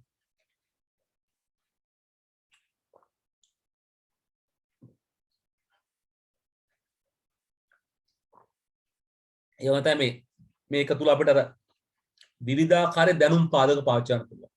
We can use different type of knowledge bases. අපි ගොඩක් කෙනෙක් දැන් අපි දැන් සාමාන්‍යයෙන් කමිටුවක් පත් කරලා අපි එහෙම කරන්නේ කමිටුවකත් එහෙම දැන් යම් කිසි තීරණයක් ගන්න නීතිවිද්‍යාව ගැන දන්න කෙනෙක්, සෞඛ්‍ය ගැන දන්න කෙනෙක්, ඉංජිනේර අපි ගොඩක් එකතු කරනවා. එතකොට අපිට වඩාත් හොඳ තීරණයක් එන්න පුළුවන්. මොකද අපිට තර විශේෂයෙන්ම ගොඩක් දැනුම තියෙනවනේ එතකොට. මොකද අද දැනුම කියන එක වයිඩ් ගොඩක් වෙන නිසා අපිට එක කෙනෙකුට මේ සියලුම ක්ෂේත්‍රවල දැනුම ලබා ගන්න හැකියාවක් නැහැ. ඕගොල්ලෝ නිකමට කතා කරන්නකො මේ පොඩ්ඩක් දැන් අතීත අපේ විද්‍යාඥයෝ ගැන. අපි ගත්ත අතීත විද්‍යාඥයෝ එක පුද්ගලයෙක් ක්ෂේත්‍ර ගොඩක විශේෂඥයෝ වගේ තමයි ක්‍රියාත්මක වෙන්නේ. එයා සාහිත්‍යයක් දන්නවා, විද්‍යාවක් දන්නවා, තාරකා විද්‍යාවක් දන්නවා, ගොඩක් ඒවා දන්නවා. ජ්‍යොතිෂ ගොඩක් ඒවා දන්නවා. Single person may be having expertise on many areas. මොකද එතකොට එක ඒරියා එකකදී දැනුම් ප්‍රමාණය අඩුයි. නිසා එයාට ශාස්ත්‍ර ගොඩක ඒක දැනුම ගන්න පුළුවන්. අද වෙලා තියෙන්නේ එක ශාස්ත්‍රයක දැනුම් ප්‍රමාණය වැඩි. නිසා අපේ ජීවිත කාලය තුල අපිට ශාස්ත්‍ර ගොඩක එක්ස්පර්ට්ස් එක ගන්න අමාරුයි. එක දෙයක් ගැන අල්තින දැනුම් ප්‍රමාණය වැඩි. නිසා එක පුද්ගලයෙකුට ශාස්ත්‍ර ගොඩක දැනුම ගන්න කාලය හරස් වෙනවා. අපි ගන්නකො පොත්පත් කියලා. හිතන්නකො ඕගොල්ලෝ. ඕකට දැන් විෂයන් 3ක් නේ A-level තියෙන්නේ. හදිසියෙම විෂයන් 6ක් වුණා නම් මොකද වෙන්නේ? 3 කරගන්නේ අමාරු වෙන්නේ නේද? ඇයි එච්චරට විෂය කොටස් ප්‍රමාණය වැඩිනේ. 6ක් වුණා නම් 9ක් වුණා නම් නේද? ඇත්තටම හොඳයිනේ ඔයගලන්ට account එක උගන්වනවා. business එක උගන්වනවා. ඒක හොඳයිනේ. නැටුම් උගන්වනවා. හොඳයිනේ උගන්වනවා. හැබැයි මොකද වෙලා තියෙන්නේ? Time will not permit to do that. හැබැයි අපි කියන computer system එකේ we don't mind about that. පේනවද? So expert systems are better than human expert. දැන් අපිට ගොඩක් වෙලාවට අපි සාමාන්‍යයෙන් අපි උදාහරණයක් වශයෙන් කිව්වොත් අපි කියමු මොකක් හරි තීරණයක් ගන්නවා අපි කමිටුවක් දැම්මයි කියලා. එක්ස්පර්ට්ලා 25 දෙනෙක් දාලා. එතන මොකද වෙන්නේ? මේ 25 දෙනා ඔපිනියන් 25ක් කියනවා. එතන මේක එකතු කරලා තීරණයක් ගන්න ගියාම මොකද වෙන්නේ? සංකීර්ණ ක්‍රියාවලියක් නේ. ආයෙ අපිට කම්පියුටර් ඕනේ කරනවා. පේනවද? අපි කම්පියුටර් 25 දෙනෙක් ඉන්නවා නම් 25 දෙනානේ එක මතේ ඉන්නේ නෑනේ. එහෙට මෙහෙට අදිනවනේ 25 දෙනා. අඩු වශයෙන් 15 දෙනෙක් අතක අදිනවනේ එහෙට මෙහෙට. එතන මොකද වෙන්නේ? It's taking lot of hell time to make a decision. ඒක නිකන් සමහර මීටින් වල ඉවරයක් නැතුව යන්නේ. සමහර තීරණ කෙනෙක් නෑ මේක නිසා. But when you use the computer systems, we can better manage them. නිසා වඩා සාර්ථකව නිසා අපි ඔය ගැන තමයි ගොඩක් වෙලාට ඉස්සරහට යන්නේ. Then we are talking about the robotics. Robotics. Sometimes called robo science, robo විද්‍යාව. මේකේ මූලික අර්ථය මොකද්ද? අපි බුද්ධිමත් කාර්යක්ෂම රොබෝ වලින් නිර්මාණය කරන්නේ. රොබෝ වලින්. එතකොට රොබෝ කෙනෙක් කියන්නේ කවුද සරලව ඇහුවොත් robots are the artificial agents acting in real world environment. Robot කියලා කියන්නේ සැබෑ පරිසරයේ සැබෑ ලෝක ක්‍රියාත්මක වන කෘත්‍රිම නියෝජියෙක්. මිනිසෙක් වෙනුවට භාවිතා කරන මිනිසෙක් කියලා කියනවා. කෘත්‍රිම මිනිහෙක්. ඇත්තටම කෘත්‍රිම උපකරණයක්. මිනිහෙක් වෙයි ක්‍රියාත්මක කරනවා. මම කියද ඔයගලන්ට අර ගේ නිවන රොබෝලා අද නිර්මාණය කළා කියලා. නිවුස් කේ රොබෝලා නිර්මාණය කළා දෙනවා. අපි කරා මේ පේෂන්ට්ලාට ට්‍රීට් කරන නර්ස්ලා නේ සපෝටිව් අපි නිර්මාණය කරනවා රොබෝලා නිර්මාණය කරනවා මේවා so they are acting as humans මේවා ක්‍රියාත්මක වෙනවා මිනිස්සු වගේ මිනිස්සුයි ක්‍රියාත්මක වෙනවා it is some kind of agent මෙයා නියෝජිතයෙක් මෙයා අපි වෙනුවෙන් සේවය ලබා දෙනවා අපි සමහර මේ රොබෝ ගත්ත රොබෝ වල තියෙන මූලික කොටස් තුනක් එකක් තමයි මේ යාන්ත්‍රික කොටස් අන්තික මේ අවශ්‍ය කරන මේ පාලනය කරන විදුලි කොටස් සහ පරිගණක කොටසක් so if you look at the robots has basically three parts one is a mechanical components mechanical parts the යාන්ත්‍රික කොටස් ඊට පස්සේ අපි මේ කියන මේ controlling devices the power and controlling devices then the computer program හිතන්න එපා රොබෝ කියන්නේ මේ මිනිස් හැඩයට තියෙන එකක් කියලා හිතන්න නෑ මිනිස් හැඩයට තියෙන්නේ නෑ දැන් සමහර රොබෝ මිනිස් හැඩෙ නෙමෙයි තියෙන්නේ දැන් අපි මේ දකින මිනිස් හැඩයනේ අපි හිතන් ඉන්නේ මේ රොබෝ අපි වගේ වෙන්න ඕනේ නෑ රොබෝ අපි වගේ වෙන්න ඕනේ නෑ දැන් අපි ගත්තොත් උදාහරණයක් වශයෙන් හොස්පිටල් එක බෙහෙත් ඩිලිවර් කරන රොබෝ කෙනෙක් මොකක්ද ඒක අර හතරස් පෙට්ටියක් දැන් අපි නර්ස් කෙනෙක් නැත්තම් ඇටෙන්ඩන්ට් කෙනෙක් කරන්නේ බෙහෙත් තරම් එහෙට මෙහෙට යන්නේ ඒකනේ අපි කියමු බෙහෙත් විදින්න ඕනේ කියලා ලෙඩෙකුට බෙහෙත් විදින්න අපිට වගේ අත් දෙකක් ඕනේ නෑනේ මනුස්ස හැඩක් වෙන්න ඕනේ නෑනේ but the problem is that people are believing that robots should be similar to human structure අපි විශ්වාස කරනවා රොබෝ කියන කෙනා මේ මිනිස් හැඩේ තියෙන්න ඕන කියලා මිනිස් හැඩේ තියෙන අපිට එහෙම හැමසෙම හිතන්නේ අපි හැමසෙම සංසන්දනය කරන්නේ අපි දකින රූපත් එක්කනේ දැන් උදාහරණ වශයෙන් නේද අර අඟහරුලන් කුරුමිට්ටු අපි නිර්මාණය කරන්නේ කුරුමිට්ටු හැදුවේ කොහොමද මිනිස් හැඩේ ප්‍රමාණයෙන් කුඩයි එච්චර නේද කුරුමිට්ටෝ කියලා නේ අඟහරුලන් ආපු කට්ටිය දැන් අපි කවුරුවත් දැකලා නැහැ අඟහරුලන් කියන්නේ කවුද කියලා අපි දන්නේ නැහැ it can be similar it can be dissimilar ඒක සමනස්ම වෙන්න පුළුවන් නිසා රොබෝ යන්ත්‍ර නිර්මාණය කරන පුද්ගලයා උත්සාහ කරනවා අර මිනිස්සුන්ගේ perception එක මිනිස්සුන්ගේ අර දැක්ම සම්පූර්ණ කරන්න මිනිහාගේ හැඩය අතර මිනිස්සු විශ්වාස කරනවානේ දැන් උදාහරණයක් වශයෙන් පුංචි මේ පොඩි හතරස් කැලි හතරක් කරලා ඉන්ජෙක්ෂන් විදින්න ගියොත් දෙයිද මිනිස්සු ඊට අර බැකෝ යන්ත්‍රයක් වයලා ඉන්ජෙක්ෂන් විදින්න ගියොත් බැකෝ යන්ත්‍රයක් වයලා ඉන්ජෙක්ෂන් මිනිස්සු ඊට දෙන්නේ නැහැ හැබැයි නර්ස් කෙනෙක් හැඩයට රොබෝ කෙනෙක් හදලාවොත් මිනිස්සු අඳුරන්නේ රොබෝ නර්ස්ට කියලා අත දෙනවා බෙහෙත් විදින්න ඇයි අපි දැන් දන්නවනේ මේ මනුස්සයාගේ හැඩයනේ නගින්නේ so that is the again the human factor ඒක ආයතන මිනිස්සුන්ගේ මේ හැඟීම මිනිස්සු හිතනවා robot මිනිස් හැඩේ වෙන්න ඕන කියලා we think that that is our perception we believe that robot should be like the human like a human ඒක වෙන්න ඕනේ නැහැ ඉතින් මේ යාන්ත්‍රික කොටස් නේ යාන්ත්‍රික හැඩ අපි ඉතින් ඕන හැඩයක් වෙන්න පුළුවන් ඉතින් විශේෂයෙන්ම අපි කියන මේ නේද යම් තත්ත්වවලදී රොබෝලා මිනිස් හැඩයෙන් වෙන්න ඕනේ නැහැ ඕන තරම් ඒවා තියෙනවා but people believe that if you are working with the humans the robot should be shape of the human මිනිස්සු ඒකට කරද්දී රොබෝත් මොකද වෙන්න ඕනේ මිනිස් හැඩේ තියෙනවා කියලා අපි විශ්වාස කරනවා නිසා මම ලියුවා පුංචි ලක්ෂණ ටිකක් මිනිස්සු සහ රොබෝ අතර වෙනස් AI system සහ රොබෝ අතර වෙනස්කම් කොහොමද තියෙන්නේ කියලා හරි ඉක්මනට කියවන්න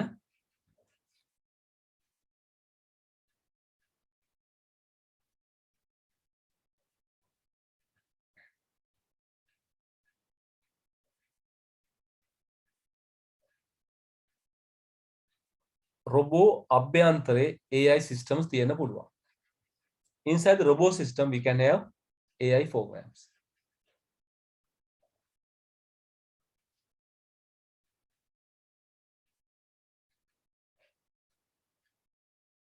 මේ චුට්ටක් මතක අපිට මේක පොඩි අදහසක් තියෙනවා.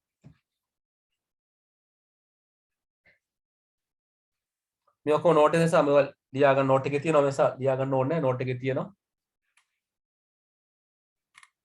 Then we go for agent technology agents ගැන මේක ගොඩක් ප්‍රශ්න අහපු කොටසක් විභාගෙදී රොබෝ ගැන ප්‍රශ්න පොඩ්ඩක් අහලා තියෙනවා AI ගැන ප්‍රශ්න පොඩ්ඩක් අහලා තියෙනවා වැඩි ප්‍රශ්න නියෝජිත ගැන අහලා තියෙනවා හරි so first I am giving you the definition of an agent මම මුලින්ම කියන්නම් agent වරයෝගේ හැඳින්වීම කියලා මෙන්න මේවා කියන්නේ මේක හැඳින්වීමක් සාර්ථක හැඳින්වීමක් an agent is a computer system that is situated in some environment and that is capable of autonomous action in this environment in order to meet its designed objective.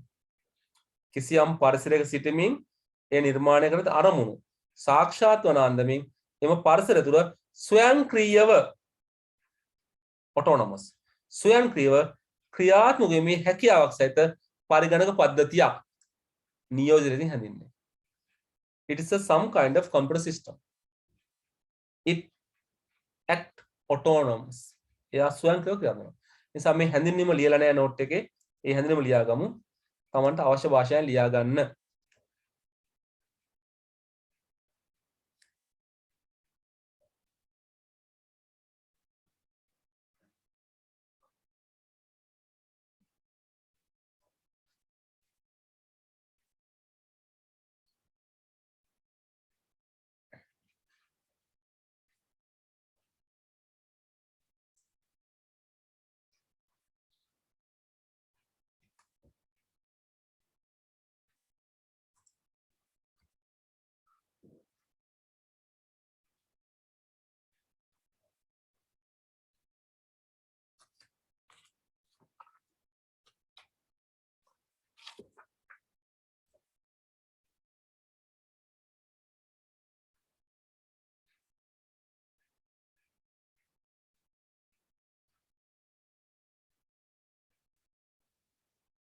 ප්‍රශ්න මොනවද නම් අහන්න පුළුවන්. ප්‍රශ්න මොනවද තියෙනවා නම් හරි.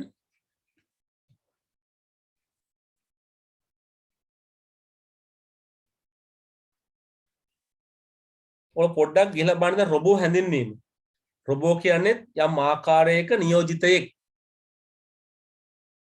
Look at the definition for robotics.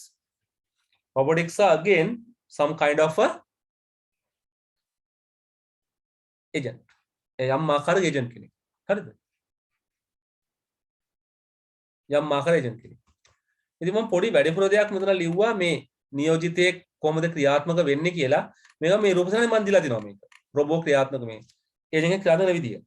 ඒ හැමසෙම කරන්නේ මොකද්ද? පරිසරයේ යම්කිසි දේවල් ටික ලබාගෙන එයා පරිසරයත් එක්ක ක්‍රියාත්මක වෙනවා. මේක තමයි මෙතන ලියලා තියෙන්නේ නේද? දැන් සාමාන්‍ය මිනිසෙක් ගත්තොත් අපි මං කියන්නේ පංචේන්ද්‍රය කියලා. ඇස් කන් සංවේදීන අවයව තියෙනවනේ. So we get these feelings from the outside, then we react on that. So අපි ඒවයින් යම්කිසි ආකාරයක රියැක්ෂන් එකක් දෙනවා. නේද? ඒ වගේ රොබෝ නියෝජිතයක තියෙන මොකද? මේ කැමරා වගේ දේවල්. Robots have some kind of camera like eye. It has some kind of infrared detector sensors. ඒවා තමයි යාගේ මේ input වෙන්නේ. අපේ මේ ආදාන අවයව. අපේ ඇස් දෙකෙන් බලනවා නේ. කන් දෙකෙන් අහනවා, දිවෙන් රස දැනෙනවා, නාසයෙන් සුවඳ දැනෙනවා, හමෙන් සංවේද. ඒ වගේ අපිට මේ රොබෝ සිස්ටම් වල රොබෝ නියෝජිත අපිට මොනවද? මේක කැමරා වගේ දේවල්. අදෝරක්ත sensors. ඔක්කොම sensors යනවා. There are so many different kind of sensors. Pressure sensors, light sensors, darkness sensors, lot of things are there. So ඒ අපිට ඒත් එක කතා කරන්න පුළුවන්. ඊට පස්සේ අපි දැන් අපේ අතපය වැඩ කරනවානේ. අපි ඒ වගේ ඒවත් තියෙනවා යම් කිසි ආකාරයනේ පොඩි පොඩි උපාංග. There are some kind of අපි call the actuators. ඕදේන කියලා අපි කියනවා. ප්‍රසාදක කියලා. මම මේ දැන් පුංචි රූපයක් ගන්න මේ කතා කරන මේ මෙන්න මේ කතා කරන ඒජන්ට්ලා ගැන පොඩි රූපයක්. ගොඩාක් කොමන් රූපේ දැන් මෙන්න මේ රූප දෙක එකක්. ගොඩාක් මේක තමයි එකක් තියෙන්නේ. මේ පළවෙනිකෝ දෙවෙනි එක දෙකම එකම රූපේ මේ දෙවිදිහට ඇඳලා තියෙන්නේ. දැන් මෙතන අර මේ රූපේ විතරයි වෙනස තියෙන්නේ. ඉතින් මම මේ රූපේ පාවිච්චි කරනවා මේ කොමන් ෆීචර් ටික පෙන්වන්න. ඉදමන් නෝට් එකේ තියලා තියෙනවා. ඕල මේ රූප දෙකම ඇඳ ගන්න. මේ උඩ රූපෙත් ඇඳ ගන්න. මේ යට දෙකේ එකක් ඇඳ ගන්න. හරිද?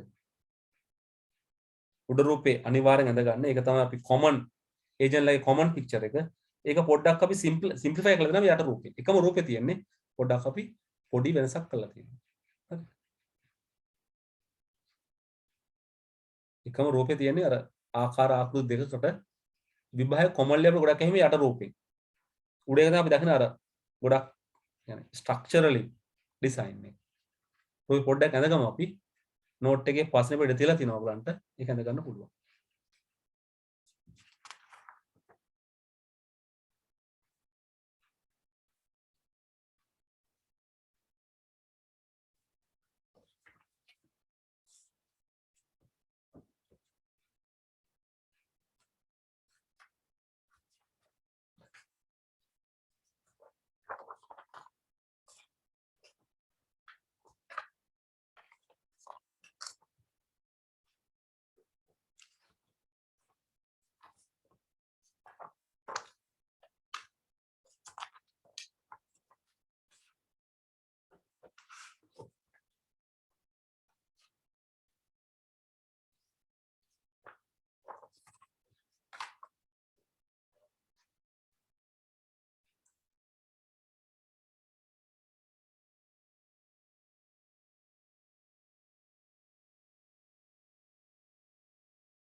උඩ රූපේ තන ගන්න පල්ලෙහා රූපේ එකක් ඇඳ ගන්න. දෙකෙන් එකක් ඇඳ ගන්න. අර ඩිෆරන්ට් ටෙක්ස්ට් බුක් වල තියෙන රූප සටහන් හරි. උඩ එක තමයි අත්තන මේකේ ස්ට්‍රක්චරල් ඩයග්‍රෑම් එක. ඒක ඉතින් පොඩ්ඩක් අර මොඩිෆයි කරලා තියෙනවා පල්ලෙහා රූප සටහන් වල. විභාගවල මේ වගේ රූප සටහන් දීලා ප්‍රශ්න අහලා තිබුණා. නිසා මේවා නේද? අර ස්ටෑන්ඩඩ් ඩයග්‍රෑම් වශයෙන් ගන්න පුළුවන්.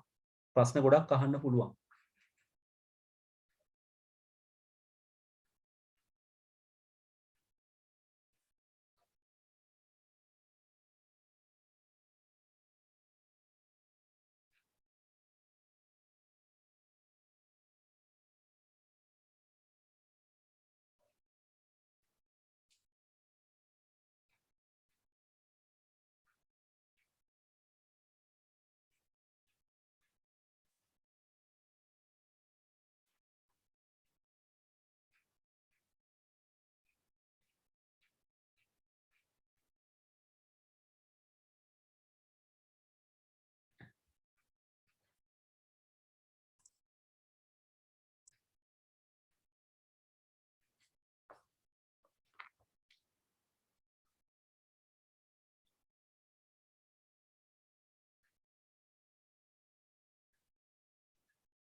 මේ ටික පැහැදිලිද? අපි ඉස්සරහට යන්න දෙන්න. ඉඳගත්තනේ රූප සටහන.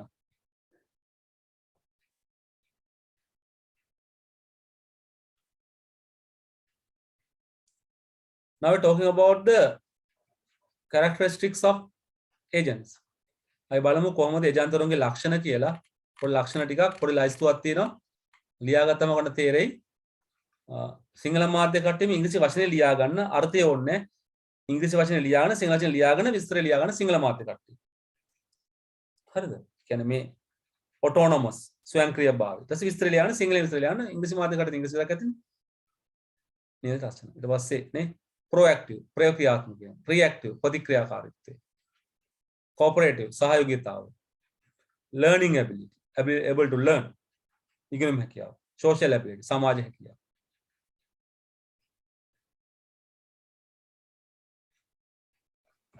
සර් නියෝජිතයෙක් යනු කියන එක පොඩ්ඩක් තියෙන බං.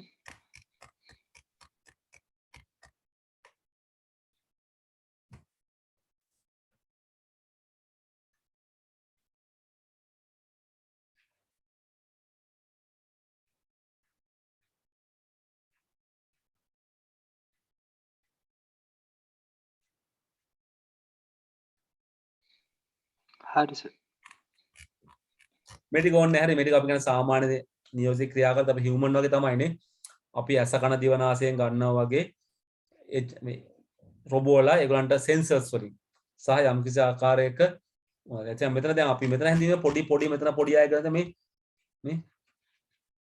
මේ සංවේදක ඔකට තේරෙනවද දැන් different kind of sensors pressure sensors light sensors anything හරිද so මෙතන මේ කතාව තව එකක් හරිද මේ inputs normally the speech or some kind of images those are can be input so the sensors are also giving some kind of inputs හරි ඒ නිසා මේවත් දෙන්නේ කිසියම් ආකාරයක මේ ඔක්කොම ප්‍රතිසම සංඥා දෙන්නේ ස්වභාවික පරිසරයේ ප්‍රතිසම සංඥානේ යත අපිට තමයි නිසා මේ දෙක අතරින් පොඩි පොඩි ගැටුම් තියෙනවා අනිත් අපි ඔහොම තමයි සාමාන්‍යයෙන් විස්තර කරන්නේ so these are the features of an agent මේ ඒජන්තවරයෙකුගේ ලක්ෂණ ඉතින් මේ තමයි ඒජන්තකේ දෙන්න තියෙනවා නිසා අපි ඔය ගැන කතා කරලා තියෙනවා මම කිව්වා දැන් අපි ගොඩාක් සිස්ටම් හදන්නේ නේ මිනිසාගේ මැදිහත්වයෙන් තොරව ක්‍රියාත්මක කරන්න working without interference of the human it can work automatically and autonomous ස්වයංක්‍රීයව වැඩ කරන්න පුළුවන් යාට so මිනිහෙක් වැඩක් තෝරන්නේ දැන්ට තියෙන ගොඩක් මැෂින් බෑනේ අපි අඩුම වශයෙන් නේ ඔටෝමේටඩ් කිව්වත් අපි ඔන් කරන්න බෑ මැෂින් එක එයාට ඉබේ ඔන් කරගන්න ඕෆ් කරගන්න බෑනේ එයාට ඔන් කරන්න ඕනේ නිසා මේ වැඩි එහෙම ඕනේ නැහැ it has the intelligence when it should make on එයා දන්නවා ඔටෝමැටික් කොහොමද ඔන් වෙන්නේ කියලා ඒතර අපි මිනිස්සෙක් වගේ විතර ක්‍රියාත්මක කරනවා මිනිස්සුන්ට හිතනවා ඒකට හිතන්න පුළුවන්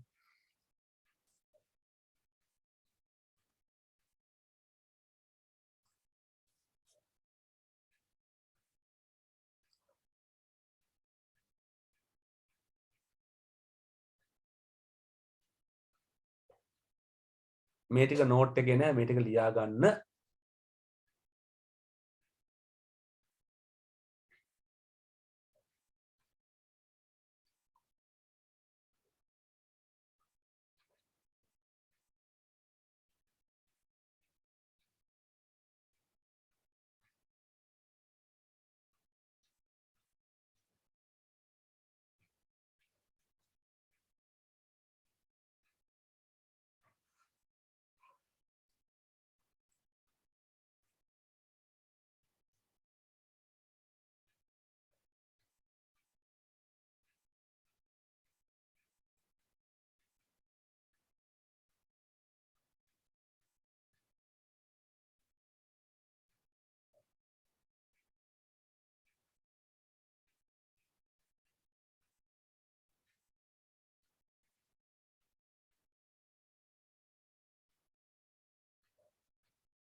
හරි නේද ටික?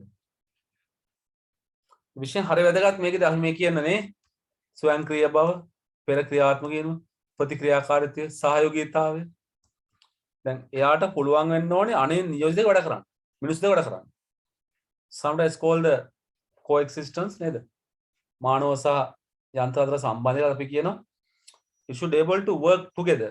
එකතුලා වැඩ ගන්න පුළුවන් වෙන්න ඕනේ. ඊට පස්සේ අපි කියන අය වගේ ඒජන්ට් වලට ඉගෙන ගන්න පුළුවන් වෙන්න ඕනේ. able to learn. දැන් මිනිස්සුත් අපි කියන්නේ ඒකනේ. දැන් අපි සමහරව ගන්න කියන මිනිස්සු කියන්නේ අපෝ මිනනම් පාඩමක් කියලා නැහැ කියලා. So we should able to learn. ඉගෙන ගන්න පුළුවන් වෙන්න ඕනේ. ඒතර ඒජන්ට් හදන එකට. Then it needs some kind of a social ability. සමාජ හැකියාව.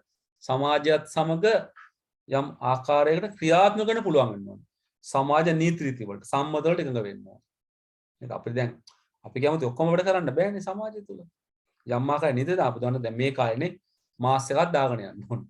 ඒක නීතියක්නේ. නේද? නැත්නම් ඒක යම් කිසි සම්මතයක්නේ මේ දවස්වල. නිසා ඒ වගේ අපිට යම් යම් ආකාරය එතකොට මේ අපි කතා කරන මේ ඒජන්ට්ලාත් මේක කියන්නේ. ඒජන්ට් හරිම සරල සංකල්පයක්. අපි හැමසම දකින්න ඒජන්ට්වරුන් ඕනේ අපි බාණ්ඩ බෙදාහරන ඒජන්ට් ඔක්කොම දකින්න. So මේ කතා කරන්නේ මෙන්න මේ කට්ටිය ගැන. Now we are talking about the intelligent agent. බුද්ධිමත් නියෝජිතයා. මේ විෂයය මොකද්ද? goal oriented, goal directed. කිසියම් නිශ්චිත අරමුණක් ලැබගත කරගන්න. මෙන්න මේ අරමුණ achieve කරන්න යන්නේ. එයත් කරන්නේ මොකද්ද?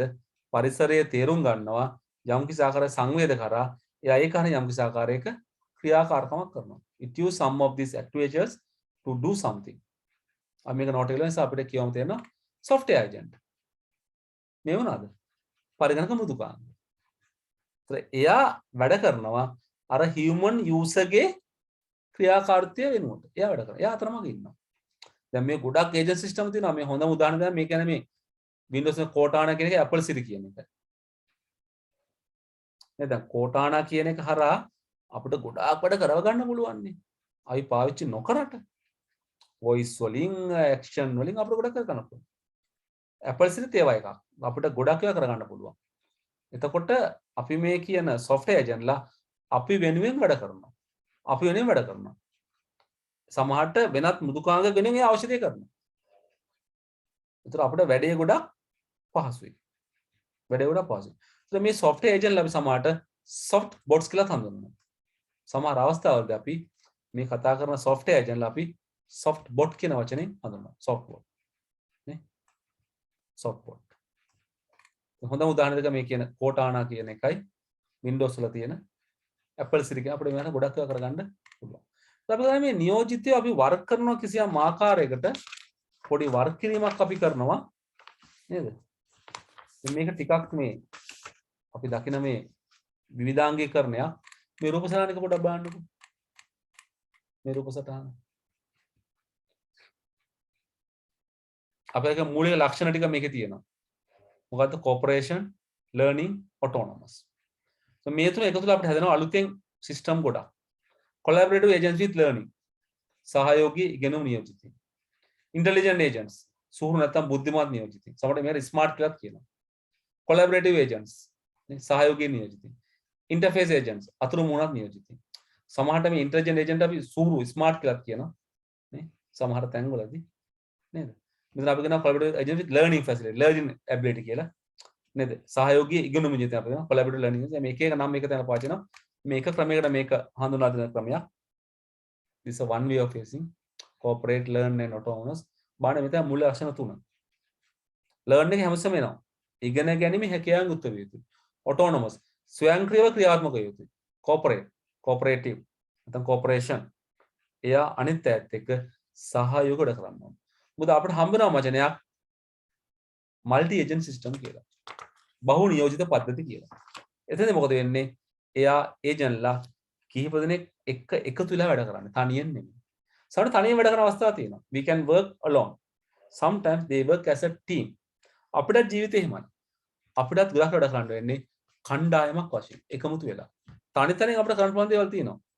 but sometimes there are something we cannot do alone අපිට තනියම කරන්න බැරි වැඩ තියෙනවා ඒක අපිට අනිවාර්යෙන් නිශ්චිත කණ්ඩායමක් ඕන ඒක කණ්ඩායම් ගත ඒකනේ අපි විවිධ කණ්ඩායම් ගත වෙන්නේ මේකේ හොඳ සහ නරක දෙකම තියෙනවා උදාහරණයක් අපි ගත්තොත් අපි ಜಾති වශයෙන් කණ්ඩායම් ගත වෙනවා ආගම් වශයෙන් කණ්ඩායම් ගත වෙනවා රටවල් වශයෙන් කණ්ඩායම් ගත වෙනවා වයස් අනුව කණ්ඩායම් ගත වෙනවා ගැහණු ප්‍රේමික කණ්ඩායම් so there are so many different ways නේ අපි කතා කරන මේ කණ්ඩායම් ගත කිරීම cooperative කියන එක cooperation කියන එක cooperate කියන එක so මේක තුල වාසිය අවශ්‍ය දෙකම තියෙනවානේ සහයෝගීතාවය තුල වාසියක් වෙනවා සහයෝගීතාවය නිසා අවාසිතක් වෙනවා මොකද එක කණ්ඩායමක් එකතු වෙලා ඒගොල්ලෝ සහයෝගිතාවය පවත්වන්නේ නැද්දි තව කණ්ඩායමකට අවාසියක් වෙන්න පුළුවන් you must think about that අපි ඒකයි කියන්නේ මේ ඔක්කොම එකතුලා මේ intelligent systems intelligent එල්ලා හදනවා බුද්ධිමත් නියෝජිත මේ ඔක්කොම ලක්ෂණ මෙයාගේ තියෙනවා යාට ඉගෙන ගන්න පුළුවන් කෝපරේට් කරන්න පුළුවන් ස්වයංක්‍රීය ක්‍රියා ඔක්කොම ටික තියෙනවා නිසා අපිට මේ රූපය අඳ ගන්න මේ වචන මම මෙතන ලොකු ලියන්න මදි නිසාම එලියෙන් ලිව්වා විශේෂයෙන්ම හැමසම කරනවා වගේ සිංහල මාධ්‍ය කට්ටිය ඉංග්‍රීසි වචන ලියාගෙන සිංහල අර්ථයත් එක්ක ලියා ගන්න. ඉංග්‍රීසි මාධ්‍යයටත් අවශ්‍ය නම් ඔය වචන ලියා ගන්න නේද? ස්වයංක්‍රීය යට කියලා තියෙනවා හරි ස්වයංක්‍රීය බව කියන්නේ.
ඩයග්‍රෑම් හරි නේද?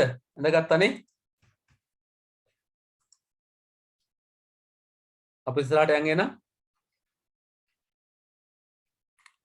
multi agent systems බහුල යුද පද්ධති. It is simply combination of few agents.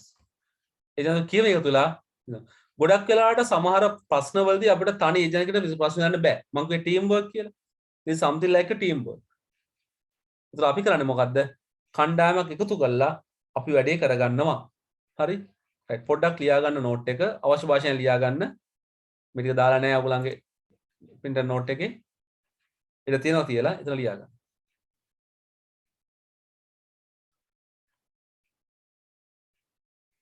වැදගත් වෙන්නේ මෙන්න මේ කතාව. බලන්න. සහයෝගයෙන් සම්බන්ධව සාකච්ඡා කටයුතු කළ යුතුය. කටයුතු කියලා මේ එක්ස්ප්ලයින් වල ඒක හදා ගන්න. කටයුතු කළ යුතුය.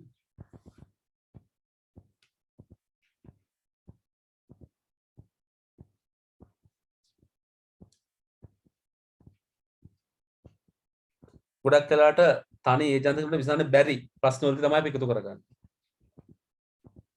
Mostly when one agent cannot solve, then we get the service of multi agents. සමහර පද්ධතිය තනියෙන් කරන්න බෑ.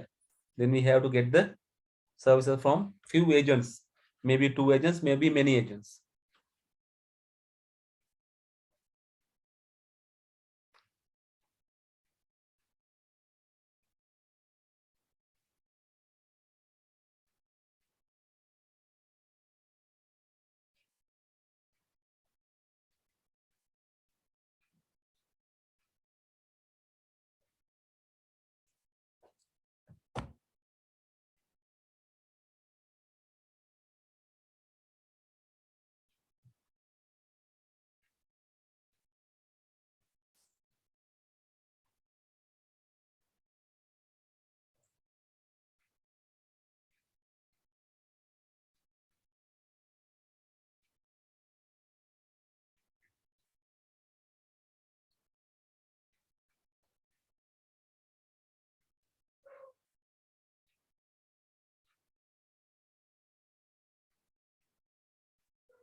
Simple, you can say the multi-agent systems are used when one agent cannot solve. When the problem is too complex or too hard to solve by single agent, then we get the services from multi-agents. ගොඩක් කරලා ගැටලුව ඉතාමත් සංකීර්ණ නම් තනි ඒජන්තවරයෙකුට නියෝජිතයෙකුට විසඳන්න බැරි නම් අන්න ඒ වගේ වෙලාවට පාවිච්චි කරනවා මේ බහු නියෝජිත පද්ධතිය. ඒතර ඒක ප්‍රශ්නය ගොඩාක් සංකීර්ණයි, ගොඩාක් බැරෑරුම්. ඒ නිසා තනි ඒජන්තවරයෙකුට විසඳන්න අපහසුයි. එයාගේ සේවය ප්‍රමාණවත් නෑර මදි. එයාගේ කැපැසිටි එක, එයාගේ ධාරිතාවය ඒක විසඳන්න මදි. ඒතකොට අපි කරන්නේ මොකද්ද? අපි කියනවා මේ මල්ටි සිස්ටම් බහු නියෝජිතය පාවිච්චි කරනවා. එතකොට එයාට අර එක පුද්ගලයෙක් නෙමෙයි, එක හැකියාවක් නෙමෙයි, ඊට ගොඩක් යට තියෙනවානේ.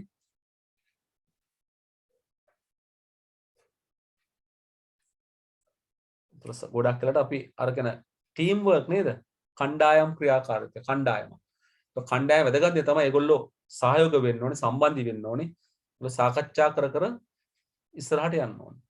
මම අර පටන් ගන්න දේ කියන්නේ අපි අර ගොඩක් වෙලාවට කණ්ඩායමක්වත් කරනවානේ. කමිටුවක්.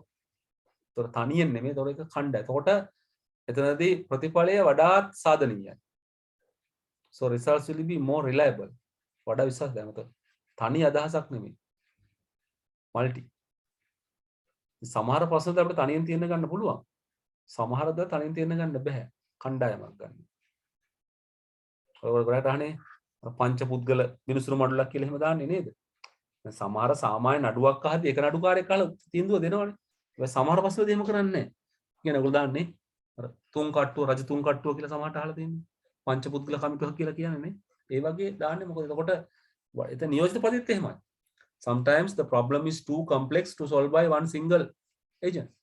ප්‍රශ්නේ ගොඩාක් සංකීර්ණ තනි ඒජන්ට් විසඳන්න පුළුවන් කමක් නැහැ. ඒතරයි පාවිච්චි කරන ඒජන්ට්වරු කණ්ඩායමක්. දෙන්නෙක්ව වැඩි ගාණක්.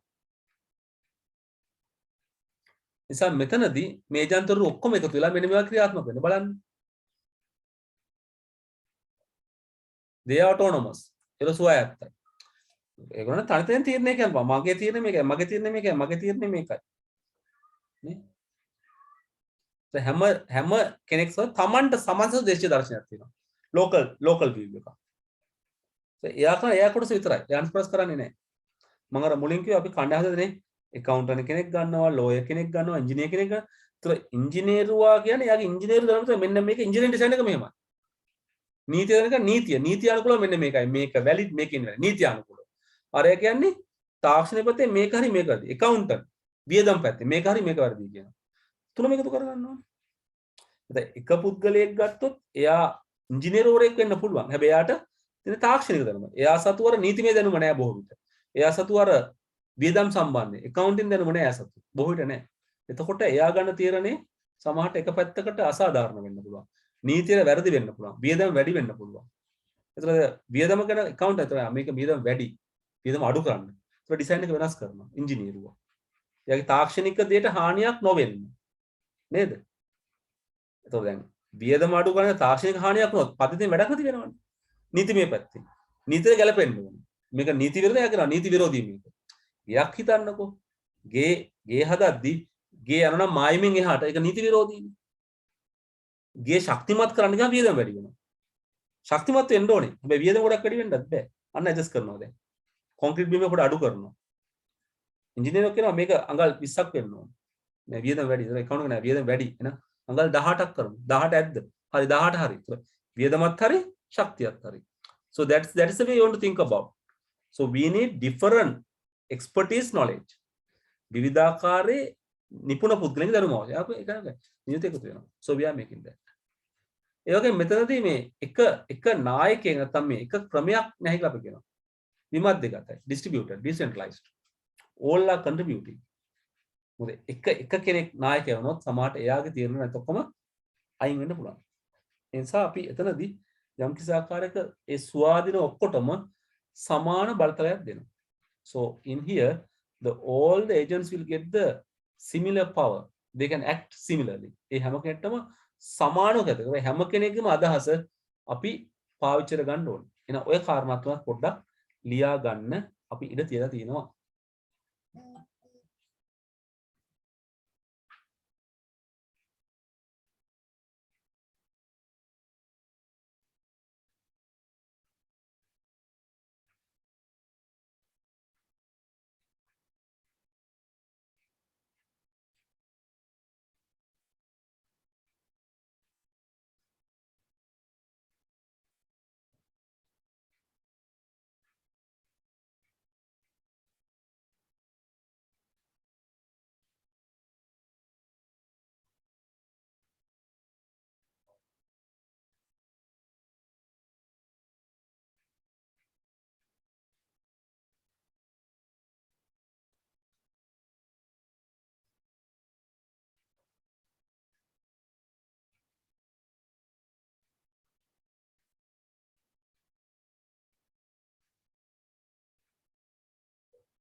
හරිනේ මේ ටික. අපි ඉස්සරහට යමුද එහෙනම්? So this is the little bit of structure about the multi agent system. මේ අපි දකින්නේ බහුව agent system එක පොඩි ආකෘතියක්. මෙරු පොඩ්ඩක් මෙරුක ඇඳගමු. ඉතින් මේ කියන්නේ ඒජන්ට්ලා ගොඩක් ක්‍රියාත්මක වෙනවා මේ multi agents. පරිසරයට මේගොල්ලෝ රියැක්ට් කරනවා. මේ එක බහු ඒජන්ට් පද්ධතිය, මේ එක රවුම් එක බහු ඒජන්ට් පද්ධතිය. ඒගොල්ලෝ ක්‍රියාත්මක වෙන විදිහ. දැන් මේක මෙන්න මේ රූපය ඇඳලා තියෙනවා, මෙන්න මේ වගේ රූපය ඇඳලා තියෙනවා. ඒකත් අරකම තමයි නේ. මේ users ලා ඉන්නවා මේ multi agent system. ඉතින් අපි එක පොඩ්ඩක් ලස්සන කරලා මෙහෙම ඇඳලා ඒතර වඩා හොඳයි. ඊට ටික ප්‍රමාණවත් ඊට ටික රූපේ සරලව ඇඳ ගන්න. තේරුම් ගන්න it is a combination of few agents. Agent වල කිහිප දෙනෙක් සම්බන්ධ වෙලා වැඩ කරනවා.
පැහැදිලි නේ රූප සටහන?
අපි උඩ ඉස්සරහට යන් එහෙමනම් මේක හරි නේද?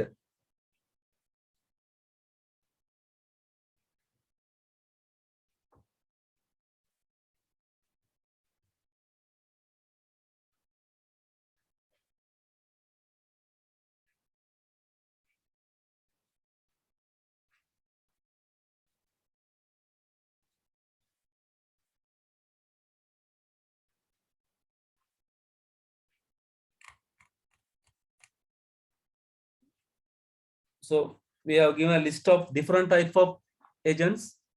මේකත් පොඩි note එකක් දාගන්න. මේ අපි කතා කරන agent ලා වර්ග ගොඩක්. ඔන්න දාපුවම මේක තේරෙනවා මොනවද කියන එක. These are different type of agents we use at the moment.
These are different kind of agents. Okay. අපි දකින මේ විවිධාකාර ඒජන්ත වරු නැත්නම් ඒජන්ත මෘදුකාංග ඇත්තටම. software agents. හරි.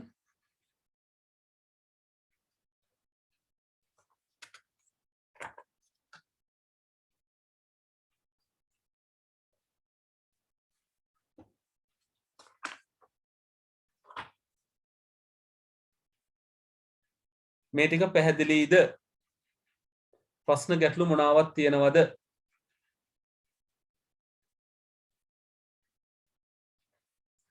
කට්ටියට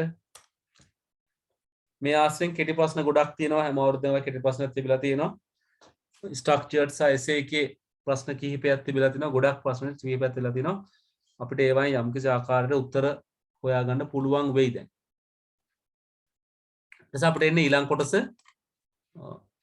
අපි අද පාවිච්චි කරන මූලික ආකෘතිය වොන් නියුමාන් ආකෘතිය. මේකෙන් ඉස්සරහට යන්නේ අපි දැන්. ඒ නිසා අපිට විශේෂ පරිගණක ආකාර ගොඩක් තියෙනවා. ඒකේ මූලික දෙකක් අපි කියනවා මේ ක්වොන්ටම් කම්පියුටර් සහ නේචර් ඉන්ස්පයර්ඩ් කම්පියුටිං කියලා. ක්වොන්ටම් පරිසර ප්‍රකෘති අනුප්‍රේරිත පරිගණනය සම්බන්ධයෙන් අපි ඒ ටික හෙට කතා කරමු. මොකද අපිට ටිකක් තියෙනවා වැඩිපුර කතා කරන්න. ඕකේ තව ඉස්සරහට යන ටිකක්. අද වෙලාව මදියයි අපිට ඒ නිසා අපි ඒ ටික පොඩ්ඩක් හෙට කතා කරමු. අද කොටසේ මොන හරි ප්‍රශ්න ගැටලු තියෙනවද?